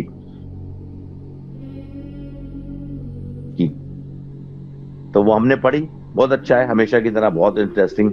जी आमिर। अमलियात और ये जो चिल्ले विल्ले आ रहे हैं ना, ये तो मुमताज साहब जिसे कहते हैं ना कि ये गलत है, ये क्योंकि आप इन चीजों को कंट्रोल नहीं कर सकते। बहुत इसके लिए इल्म चाहिए, बहुत कुछ चाहिए। और ये हम लोगों ने अपनी पिछली स्ट्रीमों के अंदर भी यही मेंशन करा है कि इनको काबू नहीं कर सकते, इनसे अहद होता है, इनके साथ एक समझ ले कि पैरेलल आप चलते हैं, इनकी कुछ डिमांड होती हैं, आपकी कुछ डिमांड्स होती हैं, इस तरह से फिर आप चलते हैं। तो अगर ये कह देना कि आप के काबू में आ जाएंगी या वो होंगी, तो फिर ये बड़ी बेवकूफ़ी की बात है। और ये कि हमारे लोग जो हैं वो इस तरह की बेवकूफ़ी करते हैं। और आप देख लें कि जितने भी पागल खाने हैं उनमें आधे से ज्यादा लोग इसी तरह के हैं कि जो इस तरह की हरकतों में पड़े और वो they end up in those areas, you no.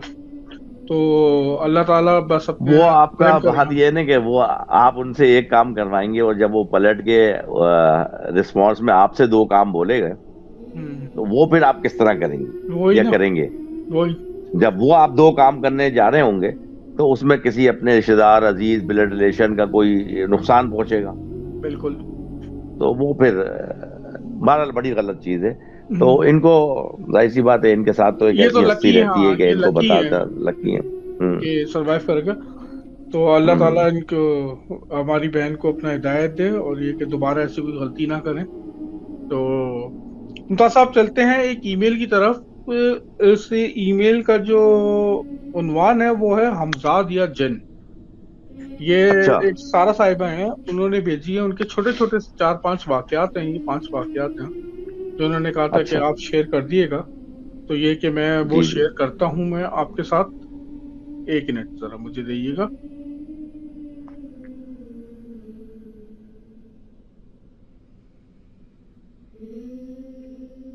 मेरी आवाज आ रही है आपको? जी आ रही है आमिर। अच्छा, सही है, मैंने म्यूट किया है, मैंने सही म्यूट है, किया है। मैं सही म्यूट है। करता हूँ ताकि आपकी स्टोरी में बीच में खलल ना पड़े। चले, सही है, सही है। ये 5 वाकयात छोटे छोटे से हैं जो कि मेरे साथ पेश आए। पहला मेरे बचपन का है कि एक शाम मेरे पेरेंट्स छोटी बहन के साथ मार्केट तक गए। मुझे भी ले जाना चाहते थे लेकिन मैं जिद करके रुक गई घर पर। अगले दिन पेपर था मेरा, शायद इसी वजह से। बरसात का मौसम था, बारिश हल्की हल्की हो रही थी। अम्मी अब्बू को बहुत जरूरी काम था वरना ना जाते उस रात। 9 बजे थे, टाइम भी याद है आज तक मुझको। उनके जाते ही मैंने बुक साइड पर रखी और टीवी पर कार्टून लगा लिए। उस वक्त मेरी एज 10 से 11 साल होगी। अब मैं टीवी देख रही थी कि अचानक केबल कनेक्शन आउट हो गया। इंतहाई गुस्सा आया कि अब क्या करूं। इसी गुस्से की हालत में बड़बड़ाती हुई विंडो की तरफ नजर पड़ी तो मेरा खून खुश्क हो गया। क्या देखती हूँ कि एक नीम बरहना ब्लर सा वजूद अब्बू की सेम कॉपी विंडो में से झांक रहा है और मुंह में सिगरेट वैसे ही है जैसे मेरे अब्बू पीते थे, और आंखें लाल अंगारा और चेहरे पर शदीद गुस्सा। उफ, ना पूछें कि क्या गुजरी उस टाइम मुझ पर। मैंने सेकंड के कोई हजारवें हिस्से में नजरें हटा ली और स्टैचू की तरह बैठ गई क्योंकि खौफ से दिल तेज तेज धड़क रहा था। दिल ही दिल में अल्लाह से दुआ करती थी और आंखों से आंसू निकल रहे थे। फिर शायद दुआ का ही कमाल था कि हिम्मत मिली और मैं बिजली की रफ्तार से उठी और विंडो पर पर्दा डाल दिया। पूरे 30 मिनट के बाद पेरेंट्स आए तो मैं अम्मी से लिपटकर बहुत रोई कि आइंदा कुछ भी हो अकेले नहीं रुकूंगी घर पर। दूसरा वाकया भी उन्हीं दिनों का है और ये मैंने और अम्मी ने एक साथ एक्सपीरियंस किया है। मेरे अब्बू उस टाइम ऑफिस से 5 साढ़े 5 तक शाम को घर आ जाते थे। अब कुछ अजीब सा ये होने लगा कि ठीक उनके आने से 10 मिनट पहले उन्हीं के जैसा हेवला वैसे ही यूनिफॉर्म में आता और दरवाजा नॉक करता।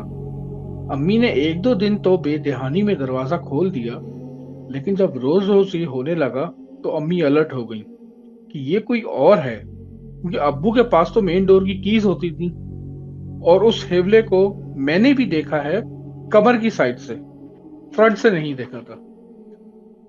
तीसरा वाकया जब का है जब मेरी न्यू शादी हुई और मैं अपने पेरेंट्स के घर में ही ग्राउंड फ्लोर पर हबी के साथ रहती थी। मेरे पेरेंट्स फर्स्ट फ्लोर पर और सेकंड फ्लोर पर सिर्फ 2 रूम थे जो खाली थे। मेरे अब्बू की आदत थी कि खाना खाकर ऊपर रात को 11-12 बजे तक वॉक करते थे। एक दिन वो मामूल के मुताबिक वॉक करने गए और 15 मिनट बाद ही वापस नीचे आ गए। अम्मी ने पूछा क्या हुआ। तो पूछने लगे कि क्या सारा ऊपर आई थी मुझे बुलाने। अम्मी ने मुझे इंटरकॉम से कॉल करके पूछा कि तुम गई थी ऊपर। मैंने कहा नहीं, मैं तो किचन समेटने में बिजी थी। तो अम्मी ने अब्बू को बता दिया कि नहीं, सारा तो नहीं आई आपको पूछ। तो अब्बू ने अम्मी को यह बताया कि एक सारा की शक्ल की लड़की ऊपर आई काले ड्रेस में और मुझे जोर से आवाज दी कि अब्बू अब्बू इधर आए, और बिजली की रफ्तार से नीचे गायब हो गई। उस दिन के बाद से अब्बू अकेले वॉक करने ऊपर नहीं गए। चौथा वाकया तब हुआ जब मेरे हबी किसी काम से बाहर गए हुए थे और रात के 2 बज रहे थे। सैटरडे का दिन था और हबी अपने फ्रेंड्स के साथ थे बाहर, और मैं बच्चों को सुलाकर लेट चुकी थी सोने। उन दिनों मेरा 4th बेबी हुआ था। मेरी आंख लग चुकी थी कि अचानक मुझे फील हुआ कि कोई मेरे कान में सरगोशी कर रहा है, मुझे गुदगुदी कर रहा है। अब मैं तो नींद में थी, समझी शायद मियाँ आ गए हैं और वो तंग कर रहे हैं। तो मैं नींद में ही बड़बड़ाने लगी कि प्लीज तंग ना करें और सोने दें। जब विस्पर और गुदगुदियां नहीं रुकी तो मेरी आंख गुस्से से खुल गई, और जैसी ही आंख खुली तो मैंने हूबहू अपने मियाँ जैसा वजूद देखा, जो मुझे देखकर जोर से चीखा और मैं उसे देखकर चीखी। मेरे चीखने से वो तेजी से गायब हो गया और मैं बहुत देर तक स्टैच्यू बनी बैठी रही क्योंकि मेरे हवास बहाल नहीं हो पा रहे थे। जैसे ही नॉर्मल हुई, पहले रूम से बाहर झांक कर देखा कि कौन था, लेकिन कोई नजर नहीं आया। मैंने फिर मियाँ को कॉल की और उनको जल्दी से घर बुलाया कि आप आ जाएं, और ये वाकया हुआ है। 5वां वाकया तब का है जब मेरा पहला बेबी हुआ था। तो मैं हॉस्पिटल से डायरेक्ट सास के घर गई 40 दिन के लिए। अभी सिर्फ 2 दिन ही हुए थे कि मैंने सोते हुए फील किया कि एक औरत मेरे पास खड़ी है और चूड़ियां खनका रही है अपनी और कुछ बोल रही है। पहले मैं समझी कि सास हैं, लेकिन सास तो चूड़ियां कभी नहीं पहनती थी। जब 10 मिनट तक ये होता रहा तो मेरी आंख डर कर खुल गई। देखा तो सास तो बराबर में सो रही थी और दूसरा कोई नहीं था वहां पर। तो मैं फिर उसके बाद उनके घर में मजीद नहीं रुकी और वापस अपने घर में आ गई। जी मुमताज साहब, ये छोटे छोटे से 5 वाकयात थे। हाँ, जो कि घर में, उनके घर में है ना, मतलब था ना मसला। और मुझे तो ये लगभी छलावे वाला केस रहा है। हाँ, मुझे ऐसे ही लग रहा है मुझे कि ये कुछ ऐसी कोई चक्कर था। और अक्सर ऐसा होता है ना कि छलावा भी हो सकता है, कोई हमजाद भी हो सकता है किसी चीज का, जैसे कोई होते हैं ना जैसे। हाँ, लेकिन बहुत जल्दी जल्दी मतलब इन्होंने शक्लें बदली ना। कभी उसके शौहर की शक्ल में, कभी उसकी अपनी शक्ल में अब्बा को नजर आ रहा है, जिन भी हो सकता है। कभी अब्बा की शक्ल में उनकी वालदा को और उसको नजर आ रहा है। कुछ भी हो सकता है, लेकिन कोई चीज थी ऐसी एंटिटी उनके घर में, उनके घर जो में उनको जो है ना, हाँ, उनको मतलब वो परेशान इस सूरत में करती थी बस, कि उनको थोड़ा सा कहना चाहिए चौंका देने वाला काम हो, लेकिन ऐसा कोई हर्ट नहीं करती थी। बिल्कुल बिल्कुल। मतलब इनको कोई जख्मी नहीं किया, इनको कोई माली नुकसान नहीं पहुंचाया, इनको कोई बीमार नहीं डाला। बस वो किसी की शक्ल में नजर आ जाए, गुदगुदी कर दी, आवाज दे ली, हाँ, अब्बा सिगरेट पीते वो जा रहे हैं, हाँ, वो मतलब अपनी मस्तियां कर मौजूदगी, रही थी, मस्तियां कर रही थी, अपनी मौजूदगी का एहसास दिलाने के लिए कि भाई हम भी यहाँ रहते हैं। और मुझे थोड़ी सी 1-2 हरकतें जो इसने बताई ना, उससे मुझे लगा कि जैसे शलाबी की जब मैं ये स्टोरी सुने ना, तो इस किस्म के वाकयात आते हैं। क्योंकि जब उन्होंने बताया कि मैं अपने मैके चली गई थी ना, वो बच्चा जब हुआ था, तो वहां भी वो मतलब घर से उधर भी चला गया ना। हाँ, तो ससुराल में भी था, उधर भी था, अपनी अम्मी के घर भी था और ससुराल में भी था। दोनों तरफ जो है ना, या तो फॉलो करा होगा, फॉलो किया होगा। बहरहाल मतलब ये तो अच्छे छोटे छोटे से वाकयात थे, तो मैंने कहा हाँ। अच्छा मुमताज साहब, एक कॉलर है हमारे पास, तो आप कॉल कंडक्ट करें प्लीज। तो हम कॉलर को लेते हैं अपने साथ। जी मिलाइए, कौन साहब है? अस्सलाम वालेकुम। वालेकुम अस्सलाम जनाब। कैसे हैं मुमताज साहब? आमिर भाई कैसे हैं? मेरा नाम उमैर है और मैं आपसे इस्तांबुल से बात कर रहा हूँ। आपकी आवाज में पहचान गया था सलाम करते ही, लेकिन लोगों को बताना होता है कि आप कौन सा भी, इसलिए ये सवाल किया जाता है। जी उमैर, कैसे हैं आप? अल्लाह का शुक्र। आप लोग कैसे हैं? माशाल्लाह, good to see you again. You people are working extremely great. माशाल्लाह, आप लोग जो काम कर रहे हैं, अल्लाह ताला बरकत में इसमें। आमीन आमीन, थैंक यू वेरी मच। जी उमैर, अच्छा, स्टोरी कुछ इस तरह से है कि ये एक हमारी मुझे नहीं पता, ये पंजाब में जो गैस ऑफिस है, एसएस क्या कहते हैं उसको, कुछ एक अलग, जैसे हमारे एसएसजीसी होता है, वहां पे क्या कहते हैं, एसएनजीपीएल जी हाँ, उनके एक एक्स डायरेक्टर थे, तो उनकी एक बेटी है जो हमारे साथ यहाँ इस्तांबुल में होती हैं। पहली मुलाकात मेरी उनसे यूनिवर्सिटी में हुई थी और काफी अर्से पहले हुई थी, मतलब 4-5 साल पहले। तो बहरहाल हाँ, वो अब यहाँ वहां से जो है एक कोर्स से स्पेशलाइजेशन कर रही हैं। अब आपको पता है वहां पे मास्टर्स के बाद पीएचडी होता है, डायरेक्ट एमफिल नहीं होता वहां पे ना। जी वहां पर तो she is appearing in that exams. अब वो बताती हैं कि अभी फिलहाल पिछले 3 साल से वो 2 होटल्स में काम करती रही हैं। तो उन्होंने मुझे अभी मेरी परसों उनसे मुलाकात हुई थी, तो उन्होंने भी मतलब मुझे कुछ वाकयात बताए, तो मैंने सोचा कि आपसे शेयर करूं। अभी भी वो वहां पे काम करती हैं। जी जरूर बताइए। हाँ, इस्तांबुल के अंदर ना एक सबसे रश वाली जगह, जैसे आप समझ लें कि सबसे जो रश वाला जो माहौल है वो फाते के अंदर है। Fatih is the district in Istanbul. वहां पे एमिनोनो है। एमिनोनो जो है, जैसे आप समझ लें हमारी जहाँ से शिप चलते हैं प्रिंसेस आइलैंड के लिए। जी हाँ, मैं वहां पर वो बैठा रहता था, वो अमीनो पे जाके बैठा रहता था, शिप के टिकट खरीदे, वो बैठ गया प्रिंसेस आइलैंड के लिए। अच्छा ठीक है, आगे जाते हैं, बॉस्फोरस भी आते हैं वहां से, बिल्कुल सही पहचाना आपने। तो वहां पे इस तरह से है कि एक समझ लें हमारा ली मार्केट है ना पाकिस्तान में, तो it's sort of that area. वही एरिया है, वही लुक्स हैं, वही पुरानी बिल्डिंग्स हैं, वैसा ही माहौल है, वैसे ही पत्थर लगे हुए हैं। आप वहां गुजरेंगे भी तो वहां पे भी वो छाबड़े वाले बैठे हुए हैं, ठेले वाले खड़े हुए हैं, तो यू विल नॉट फील कि आप तुर्की में या पाकिस्तान में हैं।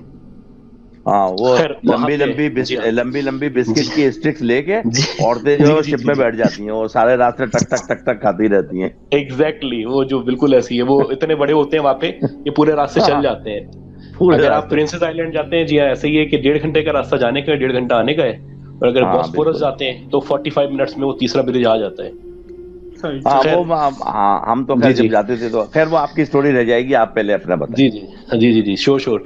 सो मैं बताता हूँ कि ये अभी वहीं पे एक होटल मौजूद है। अगर आप याद दे तो नाम ले लेता हूँ, और अगर आप याद नहीं देते तो नाम नहीं लेता। ले दें ना लें तो अच्छा है। हाँ, मैं आपको आमिर भाई को बता दूंगा। बहरहाल एक मलका बरतानिया के नाम पे वो होटल है, और अच्छा मैं समझ गया। बड़ा मशहूर होटल है।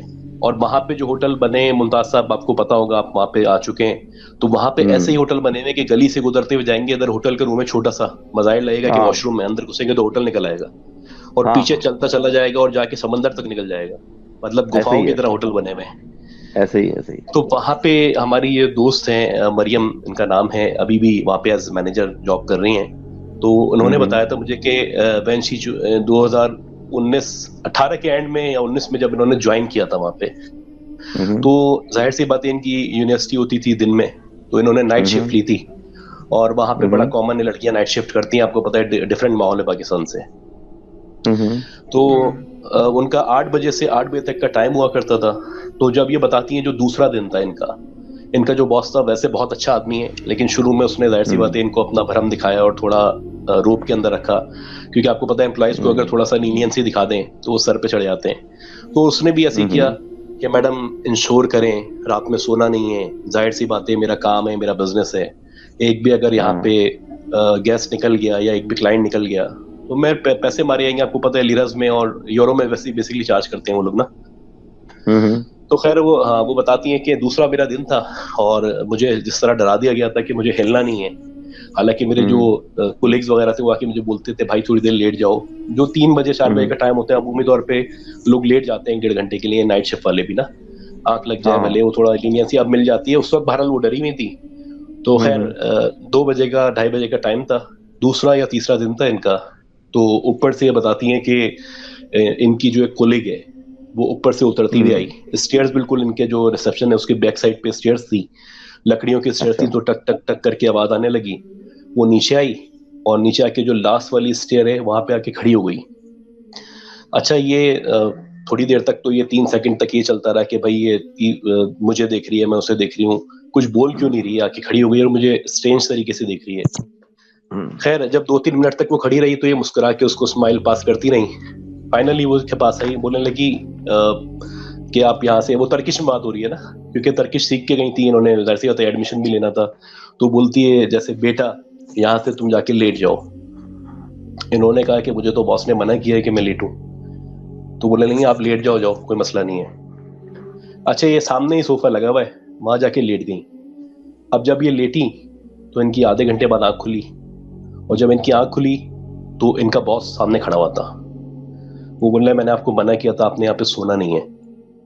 खैर वो बोलने लगी कि सर वो जो कुलीग है, वो जो सीनियर हैं, वो आई थी, उन्होंने मुझे कहा था तो दैट्स व्हाई मैं लेट गई, वरना मैं सोती नहीं, मुझे पता है मैं रिस्पॉन्सिबल हूँ बहुत। और इस तरह से उन्होंने फिर बातचीत की। तो बोलने लगे किसने बोला आप मुझे बताओ। अच्छा वो उस वक्त मौजूद नहीं थी, वो जो खातून जिन्होंने कहा था कि सो जाओ। तो उसने कहा कि मैं सुबह, जो जाहिर सी बात है जो उनकी शिफ्ट चेंज होती है 8 बजे, तो एक शिफ्ट जारी होती है, नए लोग आ जाते हैं। आपको पता है होटल इंडस्ट्री में या मोटल में इस तरह का ही सेटअप होता है कि दूसरे लोग आ जाते हैं सुबह। जी हाँ जी हाँ। तो सुबह जब वो बॉस ने नाश्ते पे पूछा, नाश्ता भी आपको पता है कि वो बुफे, ये जैसे जिस तरह सिस्टम होता है सेंट्रली होटल्स में, इसी तरह का नाश्ता होता है कि सारे लोग आके एक जगह बनी होती है वहाँ कर लेते हैं। बेड एंड ब्रेकफास्ट होता है ना, बेड एंड यस यस जी जी एग्जैक्टली। और उसका तो टाइम अब भी वहाँ होता है कि 10 बजे से पहले पहले कर लें। 7:30 से 8:30 का टाइम था उधर का, क्योंकि मैं भी जब शुरू में गया था उसी होटल में रुका था ना। तो वो बताती है कि जो है ना, मैंने बॉस को बोला कि बॉस ये जो औरत है ना ये थी, रात में आई थी। अच्छा बॉस बड़ा हैरान हुआ, बोलने लगा यार ये कैसे पॉसिबल है, क्योंकि तो जब तुम पहले दिन इंटरव्यू के लिए आई थी जब थी, उसके बाद ये अपने हस्बैंड के साथ किसी अस्पताल वगैरह में थी, कोई मसला चल रहा था इसकी फैमिली में, तो कल आई नहीं है यहाँ पे। तो उसने कहा कि भाई यही आई थी, इसने मुझे कहा था, वरना मैं क्यों सोती। तो मतलब बॉस कह रहा था कि ऐसा हो नहीं सकता। उस लड़की से पूछा कि भाई रात में आप आई थी इनके पास, इनको कहा था कि आप लेट जाएं। तो वो कहने लगी कि नहीं मैं तो नहीं आई, मैं तो अपने हस्बैंड के साथ थी, अभी सुबह मेरे हस्बैंड छोड़ के गए मुझे यहाँ पे। तो एक तो ये इसके साथ वाकया हुआ। अच्छा उसके साथ मरियम ये बताती है कि अभी जो कोरोना चल रहा था, आपको पता है कि तुर्की की सबसे ज्यादा टूरिज्म जो है वो हिट हुई थी दुनिया में, क्योंकि कोरोना से वैसे सबकी हुई थी, लेकिन इनका तो ब्रेड एंड बटर है टूरिज्म ना, ये तो खाते कमाते उसी से हैं। तो ये बताती है कि बिल्कुल सन्नाटा था। अब जाहिर सी बात है हम भी पुराने हो गए थे, बॉस को भी पता था, बॉस भी आसानी कर देता था कि भाई सो जाओ, अब तो कोई है ही नहीं, जाहिर सी बात है। तो अब ये बताती है कि इसी तरह मैं सो रही थी, तकरीबन 3-3:30 बजे का टाइम था। तो मैंने देखा कि एक बच्चा छोटा सा, यानी समझ लें कि 5 या 6 साल का बच्चा होगा, और लेकिन उसका जो चेहरा है ना, यानी उसकी जो शक्ल है वो बाकायदा ऐसी लग रही है कि कोई ओल्ड मैन है, कोई मतलब 60-70 साल का है, लेकिन कद उसका वैसे ही है 5-6 साल का। वो स्टेयर से उतरता हुआ आया इसके पास और इसको हिलाने लगा, उठाने लगा ना। तो ये उठी नहीं, नींद में हो रही थी। इसने बोला क्या हो गया, कौन है, मतलब जैसे नींद में आपको पता है गुरूंदगी में पहले बोलते हैं आप। तो ये इसने कोशिश की कि उठ सके, लेकिन उठ नहीं पा रही थी, बहुत ज्यादा नींद का इसके ऊपर खुमार था। खैर दोबारा उसने हिलाया तो ये उठ के बैठ गई। तो ये बोलने लगी आप कौन हो ना। तो बोलने लगा आप उठ के बैठ जाएं, अभी आपके पास 5 मिनट के अंदर अंदर ना क्लाइंट आने वाले हैं। इसने बोला आप हो कौन, पहले ये बताओ यहाँ पे कहाँ से आ गए अंदर। बाहर तो सिक्योरिटी गार्ड होता है, अंदर होटल में आपको पता है कि सीसीटीवी वगैरह सब होता है, नॉर्मली ऐसे कोई आ नहीं सकता अंदर ना। खैर बहरहाल वो ये बोल के बच्चा जो है वॉशरूम के अंदर चला गया, और बस उसके बाद जो है फिर दोबारा लेट गई। अब 5 मिनट भी नहीं हुए थे कि सिक्योरिटी जो गार्ड था उसने बेल की। वो बेल करता था जब भी कोई इनका गेस्ट आता था, बेल करता तो ये उठ के बैठ जाती थी। उठ के बैठी तो वाकई में देखा कि भाई 5 मिनट के अंदर अंदर जो है वो एक फ्रेंच फैमिली आई थी। उनको 3-4 दिन के लिए, जो भी नाइट्स के लिए या डेज के लिए चाहिए था इनका मोटल या होटल जो भी है। खैर बहरहाल इसने उनको डील किया, पैसे वगैरह बताए, ये लोग अपने रूम में चले गए। अब वो देखने लगी कि बच्चा कहाँ है, जो है ना मतलब जिसने मुझे उठाया था। तो उसने जाके वॉशरूम में चेक किया, वहाँ भी नहीं था। पूरा जो इनका होटल था वहाँ पे चेक कर लिया, वहाँ पे भी मौजूद नहीं था। फिर ये बाहर गई, इसने अपना जो सिक्योरिटी गार्ड था उसको बोला कि भाई यहाँ पे एक बच्चा था और उसकी शक्ल थोड़ी सी बड़ी जैसे लग रही थी, लेकिन कद में वो बच्चा लग रहा था। तो वो कहाँ पे है, वो किसका बच्चा था, कौन आया था। तो बोलने लगा भाई ऐसा कुछ नहीं है, ना कोई अंदर आया है ना कोई बाहर गया है, और अगर आप चाहें तो सीसीटीवी में देख लें। अच्छा बिजनेस सीसीटीवी, क्योंकि इसके पास ही एक्सेस था सारा, जो मेरे ख्याल 7 डेज की रिकॉर्डिंग शायद होती है इन लोगों के पास ना लास्ट।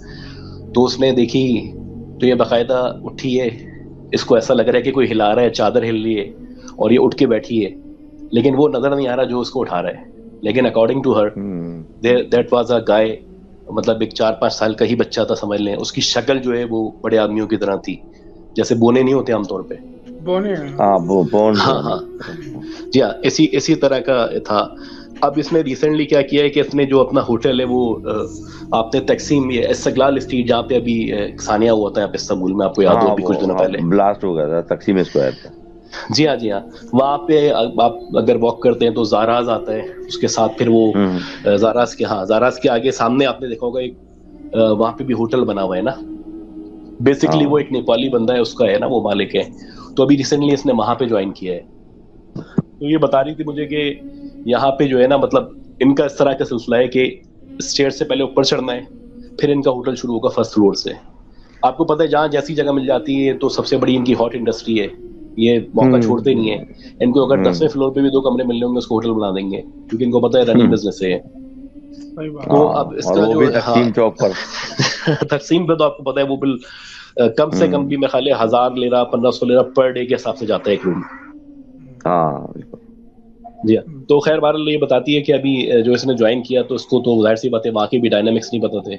तो अब ये बताती है कि मैं ऊपर चली गई, जाहिर सी बातें बैठ गई, वही नाइट शिफ्ट थी क्योंकि दिन में इसकी यूनिवर्सिटी थी। तो इसने कहा कि ये जो इनका एक, आपको पता है कि होटल के अंदर एक जगह बनी हुई होती है जहाँ पे इनके बर्तन और दरिया और टॉवल्स और ये सब store, you can call it a store, pantry store. जी हाँ, जी एग्जैक्टली। हाँ, जहाँ से इनके जो वो भी होते हैं जो हेल्पर्स वगैरह होते हैं वो लाके चेंज करते हैं और वहाँ पे पुराने ले आते हैं। जी हाँ, जी हाँ। तो वहाँ पे जी हाँ, जी हाँ, house keeping staff, exactly house keeping room जो आप कह लें उसको एक तरह का। तो वहाँ पे वो सारी चीजें रखी हुई थी। अच्छा, अब इनका सिलसिला ये था हाउस कीपिंग का, इनका फॉर्मूला ये था कि जो भी आएगा दूसरे दिन, पहले दिन नहीं, अगर कोई एक दिन रुक रहा है तो चेंज नहीं होगा। 2 दिन अगर कोई रुक रहा है तो 2 दिन बाद उनके बेडशीट वगैरह टॉवल्स वगैरह सब चेंज होंगे। और सुबह 9 बजे से 10 बजे तक का टाइम है। आपकी चाबियां जो ऑलरेडी हैं इनके पास मौजूद होती हैं, एक जो है वो आपका जो भी आता है उसके पास होती है और एक जो होस्ट है इनके पास होती है। तो इनको बता दिया जाता है पहले कि 9 से 10 के दरमियान ये सब चेंज होगा। उस टाइम में अगर आपने करवा लिया तो ठीक है, नहीं करवाया तो जी आपको उसी पे गुजारा करना है। जो आपको पता है होटल इंडस्ट्री में थोड़ा सा जुल्म होता है लोगों के साथ। अच्छा, अब ये बताती है कि 8 से 9 बजे का ही टाइम था, मैं शिफ्ट ऑफ करके जाने वाली थी। तो वो जो स्टाफ था वो इसी दौरानिया में आता था। तो एक रात में जो है ना एक गेस्ट या पेइंग गेस्ट जो भी कहें आप उसको आए थे यहाँ पे। तो इन्होंने काफ़ी देर जो है पहले नॉक किया, अखलाकी तौर पे जो नॉक करते हैं वैसे ही नॉक करती रही, तो कोई नहीं आया। तो अब इन्होंने सोचा कि हम डायरेक्ट रूम को खोल लेते हैं, इनके पास चाबी तो होती है क्योंकि चेंज तो करना ही है। अच्छा, अब ये बताती हैं कि जैसे ही इनका जो साथ बंदी थी उसने खोला तो बंदा, एक जो रात में आया तो एक बंदा था रुकने के लिए ना, तो इन्होंने जैसे ही खोला तो सामने एक औरत खड़ी हुई थी और उसके बैक साइड नजर आ रही थी, इसके बहुत बड़े बड़े से बाल थे, लंबे लंबे से, और जो उसका मुंह था वो यानी शीशे, एक खिड़की थी विंडोज की तरफ था। वो बंदा बेड पे लेटा हुआ सो रहा है जो रात में आया है, और वो उसके बराबर में जो विंडो मौजूद है उसकी तरफ है और वो बाहर की तरफ देख रही है। हालांकि जाहिर सी बात है इनकी मौजूदगी के बगैर इनके सामने आएगा जो भी आएगा, या अगर किसी को लेके भी आते हैं तो वो इन्फॉर्म करते हैं कि भाई मैं अपनी फ्रेंड को लेके आ रहा हूँ या जो भी है। खैर बहरहाल इन्होंने पहले देखा तो पहले शॉक हो गई, यार ये अंदर का भाई, ये तो हो सकता है मेरी गलती हो, मैं तो नहीं आई हूँ, मैंने देखा ही नहीं हो, लेके आ गया हो बंदी को। आपको पता है वहाँ पे जो कुछ चल रहा होता है बाहर, पैसों में लेन देन करके लोग ले आते हैं इस तरह की फीमेल्स को।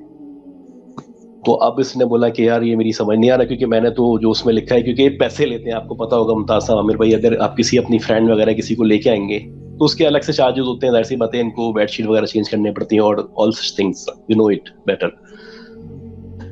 तो खैर इसने बोला कि यार मेरे तो उससे पैसे भी नहीं लिए, हम तो एडवांस पैसे ले लेते हैं, अपनी गर्लफ्रेंड को लेके आ गया, तो मुझे पता भी नहीं चला।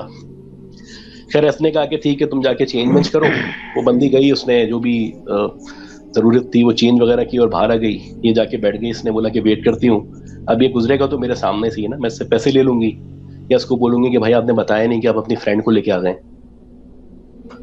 अब ये बताती है कि जब वो वापस आया, जाने लगा यानी बाहर घूमने के लिए तकसीम, तो मैंने कहा कि भाई आपके रूम में जब मैं आई थी तो एक लड़की, एक खातून खड़ी हुई थी, तो आप कब लेके आए थे उसको और आपने इन्फॉर्म भी नहीं किया, ये तो होटल की पॉलिसी के खिलाफ है। आपने ये रिकॉर्ड करवाया था कि मैं अकेला हूँ, अगर आप किसी को लाएंगे तो इन्फॉर्म करेंगे एटलीस्ट। तो बोलने लगा भाई आपके सामने मैं आया था, उसके बाद से तो ना मैं रूम से निकला हूँ ना रूम में कोई आया है, और मैं सो रहा था।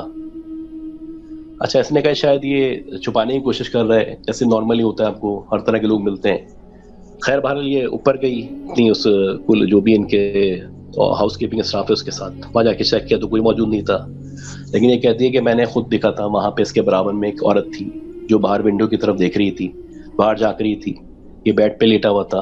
और जाहिर सी बात है अगर कोई आएगा भी तो ये होटल इंडस्ट्री का उसूल होता है कि वो आपको इन्फॉर्म करना है, वो आने देते हैं, अलाउ कर देते हैं, लेकिन वो अलग से जो भी चार्जेस होते हैं वो लिया करते हैं। तो ये छोटी छोटी स्टोरीज थी जो इनके साथ पेश आई थी।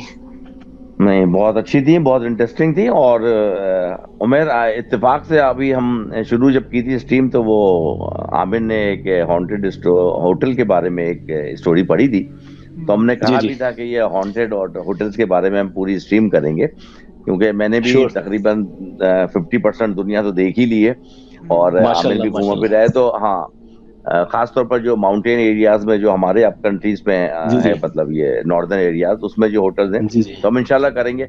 और ये भी लड़की जो है वो होटल में, आपने बताया एक होटल में दूसरे होटल में, लेकिन इस लड़की के साथ जो वाकयात हो रहे हैं ना, उसमें मेरा अपना एक्सपीरियंस ये कह रहा है कि वो होटल में नहीं था, इस लड़की की अपनी जात के साथ कोई शख्सियत है जो उस होटल में भी इसको नजर आती थी, इस होटल में भी इसको नजर आई और किसी दूसरे को नजर नहीं आती थी। क्योंकि जब भी ये अगर उस प्लेस पे होता है ना, तो उस जगह पे इसके अलावा भी किसी को कोई ना कोई चीज कभी ना कभी महसूस होती। लेकिन उन लोगों जो वो जिस तरीके से अपना गेस्चर दे रहे थे, इसका मतलब है कि उनको कुछ भी सब कुछ नॉर्मल लग रहा था।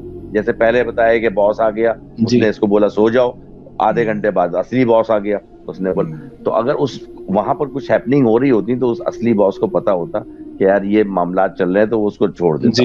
फिर ये दूसरे होटल में गई, वहां पर भी हो गया, तो इनकी अपनी शख्सियत के साथ था।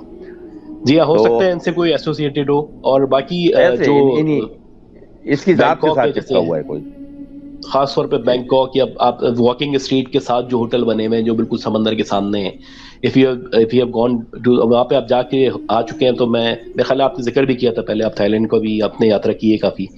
तो I have been 8-9 times Bangkok, और सिर्फ बैंकॉक ही नहीं, थाईलैंड के दूसरे शहर है ना, चिंग माई है और पताया बीच है, ये सब में पताया बीच है। तो वहां पे बैंकॉक पे भी आपको पता है कि बहुत सारी इस तरह की चीजें मशहूर हैं। खास तौर पे वो जो शीमेल्स के हवाले से कहा जाता है कि वहां पे वो अक्सर नजर आती है होटल में। हाँ, वो सारे हॉन्टेड होटल्स तो बहुत सारे हैं दुनिया में यार, और दुनिया में हर जगह हर शहर में। तो हम इस पे इंशाल्लाह फिर कभी एक एपिसोड रखेंगे, तो आप अपनी तैयारी पकड़ के रखिए और हॉन्टेड स्टोरीज, हॉन्टेड होटल्स के बारे में जरूर कोई ना कोई स्टोरी लेके आइएगा। तो thank you very much for coming Umar, thank you very much, आते रहिए। ओके, ब्लेस यू, अल्लाह हाफिज़।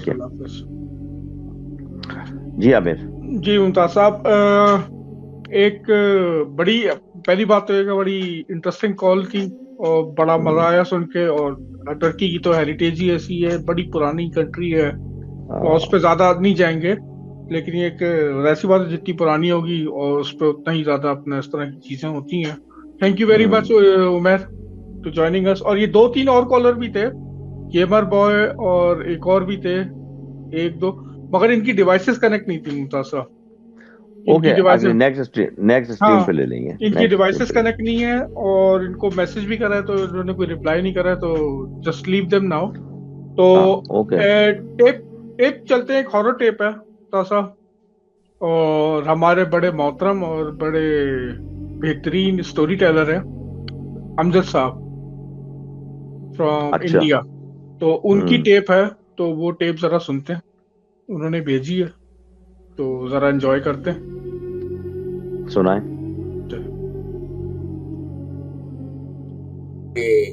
बगल में एक गांव है रेवतीपुर, दरअसल ये वाकया वहीं का है। एक दिन सड़क पर हमने एक पागल को देखा जो काफी लंबा चौड़ा और यंग पर्सनालिटी का था। उम्र उसकी करीब 30-32 की थी और उसकी बॉडी किसी पहलवान टाइप की थी। इतने हट्टे कट्टे आदमी को पागल के रूप में देखना मेरे लिए एक अचरज की बात थी।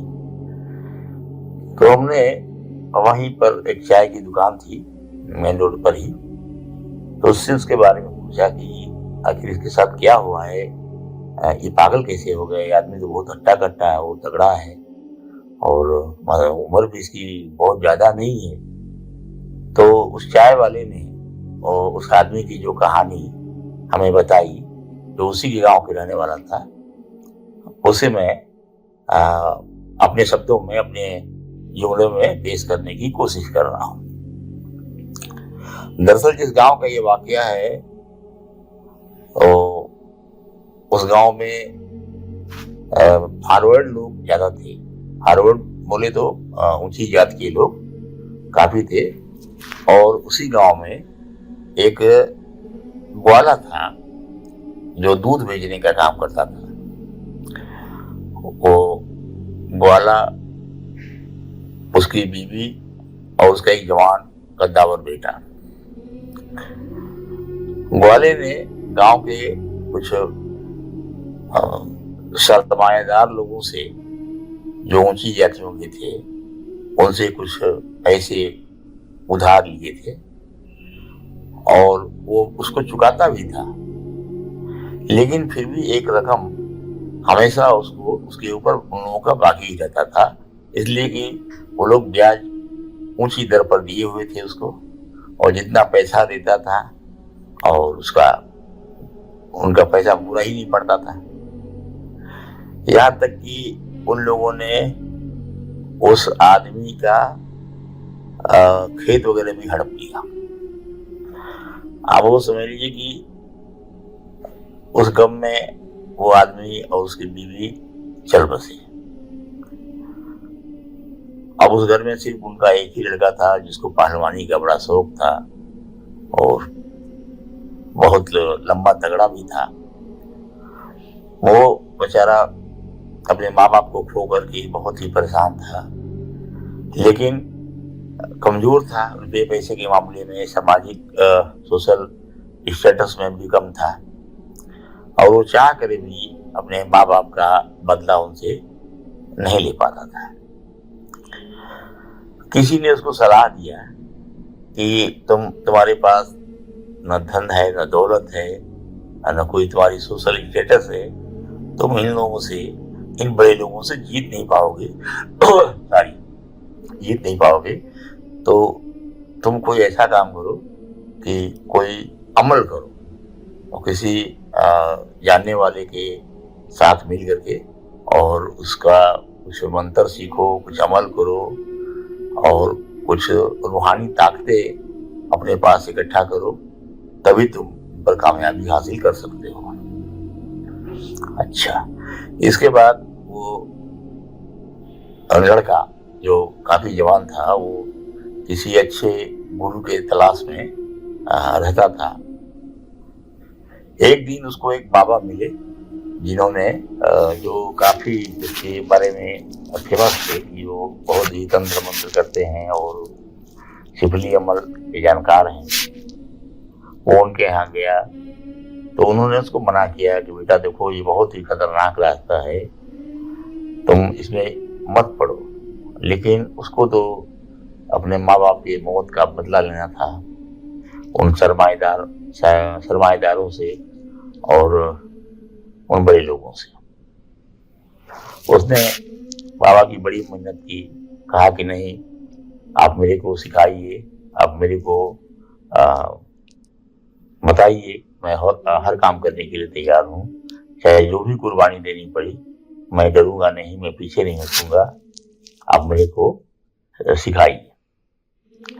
बाबा ने कहा देखो, ये बहुत खतरनाक अमल है और इसमें तुम्हारी जान भी जा सकती है, या तुम पागल भी हो सकते हो। लेकिन वो मजिद था, वो अड़ गया कि नहीं, आपको वो अमल बताइए, मैं करूंगा। तो बाबा ने बताया कि देखो, तुमको शमशान घाट पे जाना है जहाँ मुर्दे जलाए जाते हैं, और वहां पर एक मंत्र उन्होंने बताया, उस घेरे को बड़ा एक गोल दायरा बनाना था और उसमें तुमको बैठ करके ये मंत्र जलती हुई चिता के पास पढ़नी। इसके बाद तुमको लगातार उस मंत्र को पढ़ना है। पढ़ते पढ़ते कुछ देर के बाद हो सकता है कि कुछ बदरू हैं, बुरी आत्माएं तुम्हारे पास आए और आने के बाद तुमको डराने की कोशिश करें, और अगर तुम डर गए तो समझ लो कि मर गए। तो बाबा ने उसको सिखाया, समझाया, बताया, और ये अमल उसको रात को 12 बजे के रात के बाद ही जाकर करना था रमजान में। तो वो अपना एक खास मुकर्रर दिन पर वो उसने उस अमल को करने के लिए वो शमशान में चला गया। उसमें एक शर्त ये भी थी कि कोई जलती हुई चिता हो तो ही आप इस अमल को उस चिता की रोशनी में ही कर सकते हैं। इत्तेफाक से उस गांव के पड़ोस का कुछ लोग किसी चिता को लेके आए थे उसको गिराने के लिए, और ये रात को 12 बजे के बाद कुछ पूजा की सामग्री जो होता है, जो आइटम होते हैं, अगरबत्ती जो क्या क्या, वो लेकर के वो चला गया। जो बाबा ने उसको बताया था वो सारे सामान उसने जो उसमें लगते थे अमल करने में, वो सब ले गया। जब वो शमशान में पहुंचा तो चिता जल रही थी, और लेकिन ये भी बहुत हट्टा कट्टा, दिल का बहुत मजबूत पहलवान था ही। इसी तो बस कैसे मैं अपने माँ बाप की मौत का बदला लूं, यही दिखलाई पड़ रहा था। तो जुनून में वो जहाँ चिता जल रही थी वहां गया। उसने चिता की राख से एक गोल दायरा बनाया, और बनाने के बाद आग जलाई, लकड़ियां इकट्ठी करके उसमें घी और क्या क्या डाल करके उसने मंत्र पढ़ना चालू कर दिया। करीब 1 घंटा बीत गया। 1 बज रहे थे, रात को 1 या 1:30 बज रहे होंगे। कुछ नहीं हुआ, सब कुछ सामान्य था, सब कुछ नॉर्मल। 1 बजे के बाद उसको लगा कि कुछ लोग उसकी तरफ आ रहे हैं। तो उसने मंत्र पढ़ते पढ़ते निगाह सामने किया तो देखा कि एक औरत नाटेकर की और काफी मोटी तगड़ी, और जैसे आदिवासी होते हैं ना, जो शेड्यूल आदिवासी होते हैं, ट्राइबल जातियां होती हैं, उस टाइप की औरत थी। पैर में मोटा कड़ा पहने हुए थी, और उसके साथ एक आदमी, वो भी ट्राइबल ही था, और वो भी पुराने जमाने का ही सब कपड़ा पहने हुए था। वो दोनों आकर के उसके सामने बैठ गए। पहले तो इसने सोचा कि ये आम आदमी होंगे, आम लोग होंगे, और हमको देख करके यहाँ आकर के, और ठंड का महीना था, ठंडक काफी थी, सर्दी का महीना था, तो आग को देख करके आग तापने के लिए यहाँ आकर बैठ गए होंगे। लेकिन उसके बहुत आश्चर्य और अचरज हुआ तब यह देखकर कि औरत और मर्द जो अजनबी दोनों आकर के चिता के सामने बैठे हुए थे, वो जंगल से लकड़ी ले आए, और लकड़ी ले आकर के उन्होंने ईंट रख करके चूल्हा बनाया। उस पर अपने झोले में से उसने देगची निकाला, और बड़ा देगची था, उसका मुंह बहुत बड़ा था, और उसमें कुछ बनाने लगी। अच्छा, मैं कहना भूल गया था कि उन दोनों के पास एक छोटा सा 6 महीने का या 8 महीने का बच्चा भी था, जिसको औरत गोद में रखी हुई थी। तो उस आदमी ने उसके सामने ही उस लड़के का गला काटा, और गला काट करके हांडी में डाल दिया, और कुछ देर तक उसमें पकने की आवाज आई। फिर उसने उसके निकाल करके और दोनों खाने लगे। दोनों जब खा ली, और इसको देख करके बड़ा घिन आया, और बहुत उबकाई आने लगी कि देखो ये आदमी अपने मरे हुए बच्चे को, जिंदा बच्चे को हांडी में डालकर पका कर खा गए। तो वो औरत बोलती है अपने हस्बैंड से कि लड़का, मेरी भूख तो खत्म हुई नहीं, अब किसे खाऊं? तो उस आदमी ने कहा कि ये जो सामने बैठ करके मंत्र जाप कर रहा है, इसी को मैं पकड़ के लाता हूँ और इसी को पका खाया जाएगा, तब तुम्हारी और हमारी दोनों आदमी की भूख खत्म हो जाएगी। इतना कह करके वो दोनों उसकी तरफ चले। अब इसको थोड़ा सा डर हुआ। उसने अपने आंख के सामने एक मासूम को जगह करके और हांडी में डाल के पका के खाते हुए देखा था, उसको लगने लगा कि शायद ये दोनों भी मेरे को पकड़ करके और जगह करके खा जाएंगे।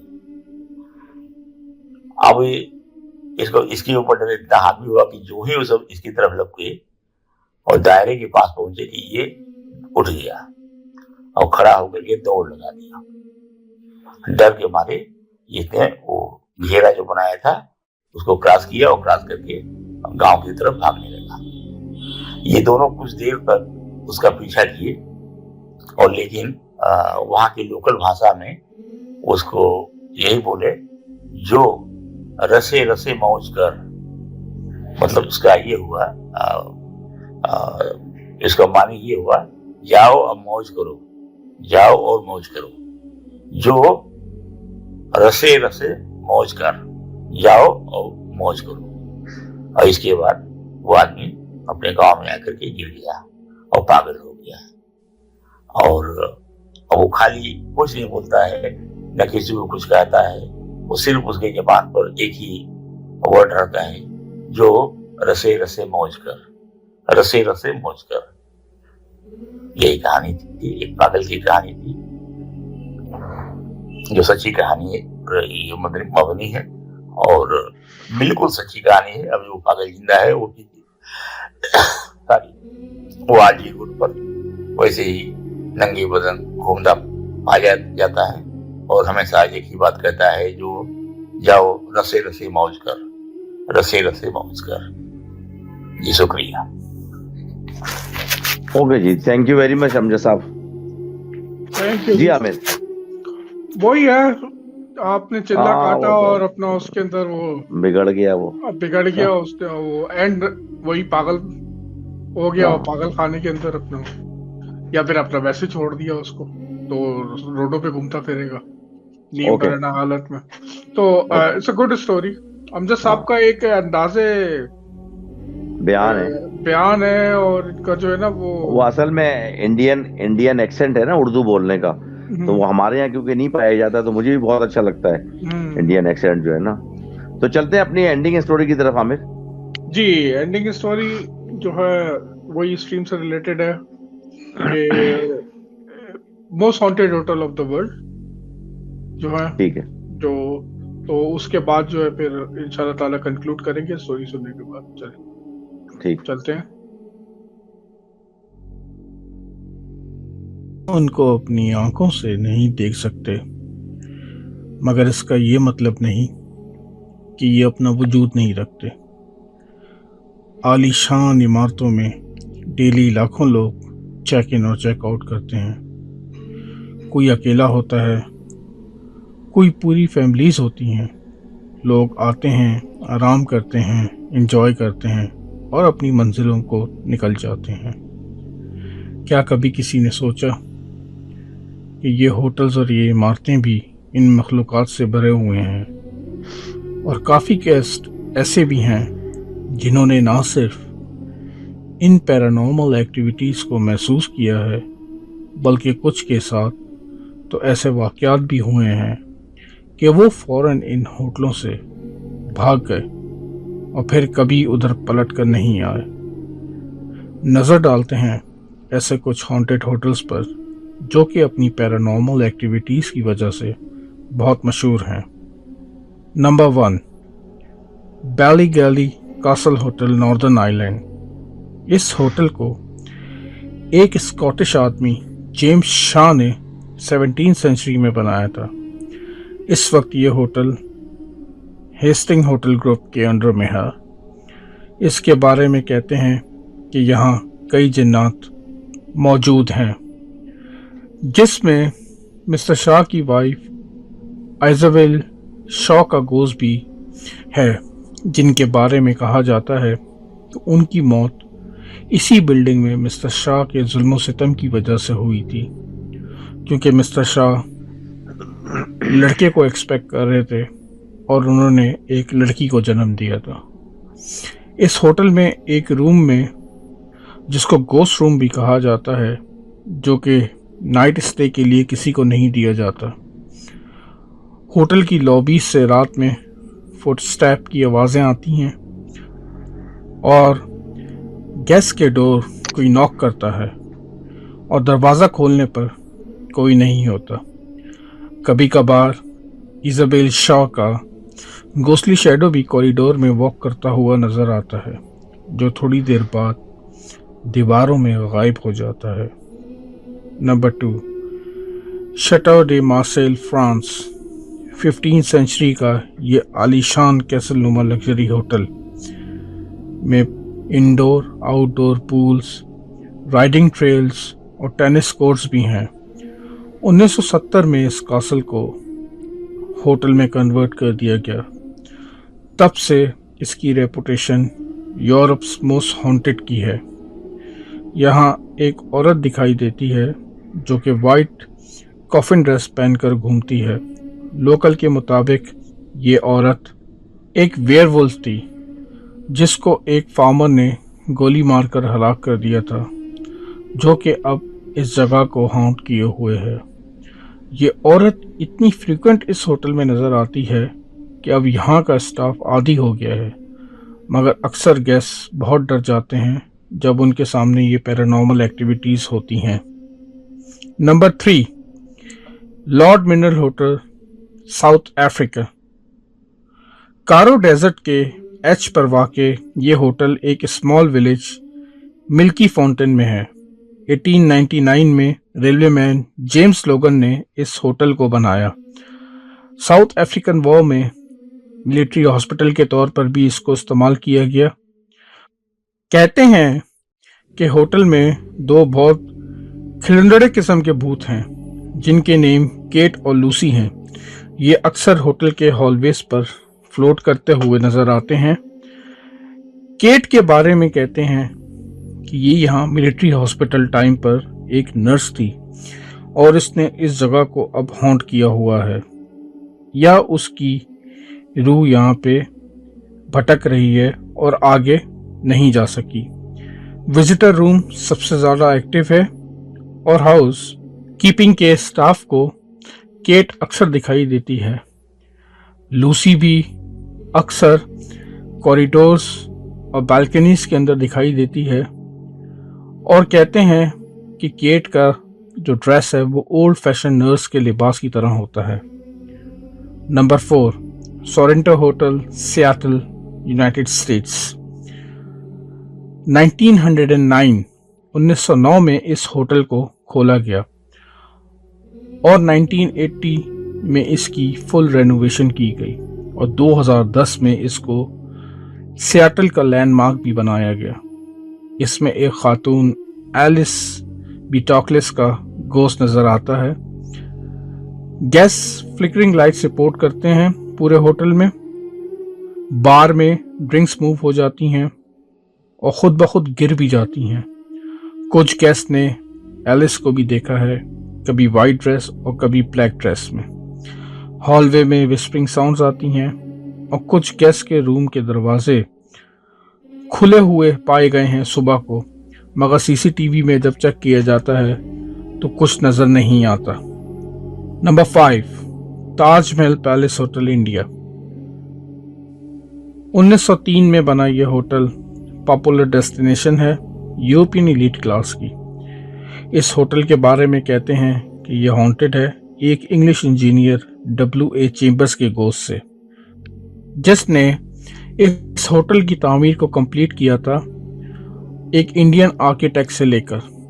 कहते हैं चेम्बर्स ने इसी होटल में एक कमरे के अंदर खुदकुशी कर ली थी और उसके बारे में कहा जाता है कि उसका भूत आज भी इन होटल के रूम्स और कॉरिडोर्स के अंदर भटकता हुआ दिखाई देता है और वो अक्सर होटल के मुख्तलिफ हिस्सों में खड़ा हुआ दिखाई देता है और गेस्ट को बहुत गुस्से में देख रहा होता है। Number 6, लैंगहम hotel, London. 1865 में बने इस होटल में एक रोती हुई औरत बड़ी फ्रीक्वेंट से नज़र आती है। रूम 333 के बारे में बोलते हैं कि इसका ये रूम दुनिया के सबसे हॉन्टेड होटल रूम में से है।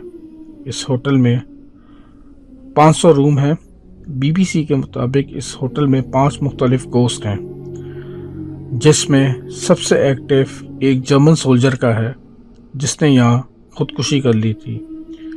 टेम्परेचर का सडनली ड्रॉप हो जाना एकदम से गेस्ट ने रिपोर्ट किया है। गोस्ट का दरवाज़ों से आर पार हो जाना काफ़ी लोगों ने रिपोर्ट किया है। होटल पोर्टर का गोस्ट भी अक्सर यहाँ पे नज़र आता है। कई लोग उसको ओरिजिनल पोर्टर समझते हैं और सामान भी दे देते हैं, मगर फिर बाद में पता चलता है कि सामान वहीं पड़ा होता है और वो बंदा वहाँ से गायब होता है। कई लोगों के नाराज़ होने पर CCTV भी देखी गई तो ऐसा दिखाई दिया कि लोग बातें तो कर रहे हैं मगर वो जिससे बातें कर रहे हैं वहाँ पे कोई नज़र नहीं आ रहा। कई लोगों ने ये भी महसूस किया है कि बार और नीचे खाने के एरिया के अंदर भी काफ़ी ज़्यादा विस्परिंग साउंड्स और एरी फीलिंग आती है। सिल्वर हेयर विक्टोरियन आदमी का गोश्त भी यहाँ अक्सर नज़र आता है, जो कि लॉबी में गेस्ट को गुस्से से घूर रहा होता है। ये कुछ हॉन्टेड होटल की लिस्ट थी जो कि अपनी हॉन्टिंग्स की वजह से पूरी दुनिया में अपनी शोहरत रखते हैं। अगर आपको यकीन ना आए तो इन होटल में एक रूम लेकर देख लें। हो सकता है आपका भी पैरानॉर्मल एक्सपीरियंस हो जाए और आप भी किसी गोस्ट को हो सकता है देख लें। जी मुमताज साहब, ये होटल जाहिर सी बात है, ये तो इतने होटल्स के आपने नाम ले दिए पूरी दुनिया भर के, और अब पता नहीं उन होटल्स ने अगर आपका ये सुन लिया ना तो आपके घर ना पहुंच जाए होटल मैनेजमेंट। सही बात है। तो अल्लाह ताला माफ करे, ये लोग बड़े स्ट्रॉन्ग ग्रुप वाले लोग हैं। हाँ, तो इंटरेस्टिंग थी। लेकिन अब हम तो कह रहे थे कि हम पूरी एपिसोड एक हॉन्टेड होटल पे करेंगे, लेकिन आज आप होटल के ही पीछे पड़ गए। सब क्या किया जाए, इत्तेफाक की बात है कि हॉन्टेड होटल तो आज ही हो गए। फिर वो कॉल भी उमेर ने की तो उसने भी होटल का जिक्र कर दिया, तो इसी को हॉन्टेड होटल कर देते हैं। इसी को हॉन्टेड होटल करते हैं। दूसरी बात है कि जो पाकिस्तान के जो हॉन्टेड वो जो एक्सपीरियंसेस जिसकी आप बात कर रहे थे ना, जो नॉर्थ के जो है, उस पे हम अलग प्रोग्राम कर लेंगे पाकिस्तान के हॉन्टेड होटल की। तो चले ठीक है, वो अलग तो फिर आप लोगों से इजाजत चाहने का टाइम आ गया मेरे ख्याल से। लाइक करें, शेयर करें, सब दोनों साथ बोलते हैं। लाइक करें, शेयर करें, सब्सक्राइब करें और जल्दी से जल्दी अपने साथ होने वाले तमाम वाकयात हमारी ईमेल पर official.spookyhauntedtales@gmail.com या alamumtaz255@gmail.com या दिए गए व्हाट्सएप नंबर पे सेंड करें। हमें मेरे साथ नहीं मिला सके। हाँ, और प्लीज भेज दें, क्योंकि अगर आप नहीं भेजेंगे टाइम कम है। हाँ, अगर आप नहीं भेजेंगे तो देखें फिर हम वो कंटेंट शेयर नहीं कर सकते। आपका कंटेंट होगा तो वो हम शेयर करेंगे, और अगर आपका कंटेंट नहीं आएगा तो फिर हम कैसे शेयर करेंगे उसको। तो अगर आप डिमांड कर रहे हैं कि आपको हॉरर स्टफ दिया जाए तो फिर आप हॉरर चीजें भी भेजें हमको। जी, तो मुमताज साहब चलते हैं, और ये कि आई होप के तमाम लोग जो हैं वो खैर खैरियत से रहेंगे, और ये कि अपने गिरदो नवाज सब लोगों का ख्याल रखिएगा, और इस दुआ के साथ कि अल्लाह ताला हम सबको सेहत के साथ लंबी जिंदगी अता फरमाए और हम सबको अपनी हिफ्ज़-ओ-मान में रखे। अल्लाह हाफिज। See you at next episode of Spooky Haunted Tale. Sleep tight. Allah Hafiz.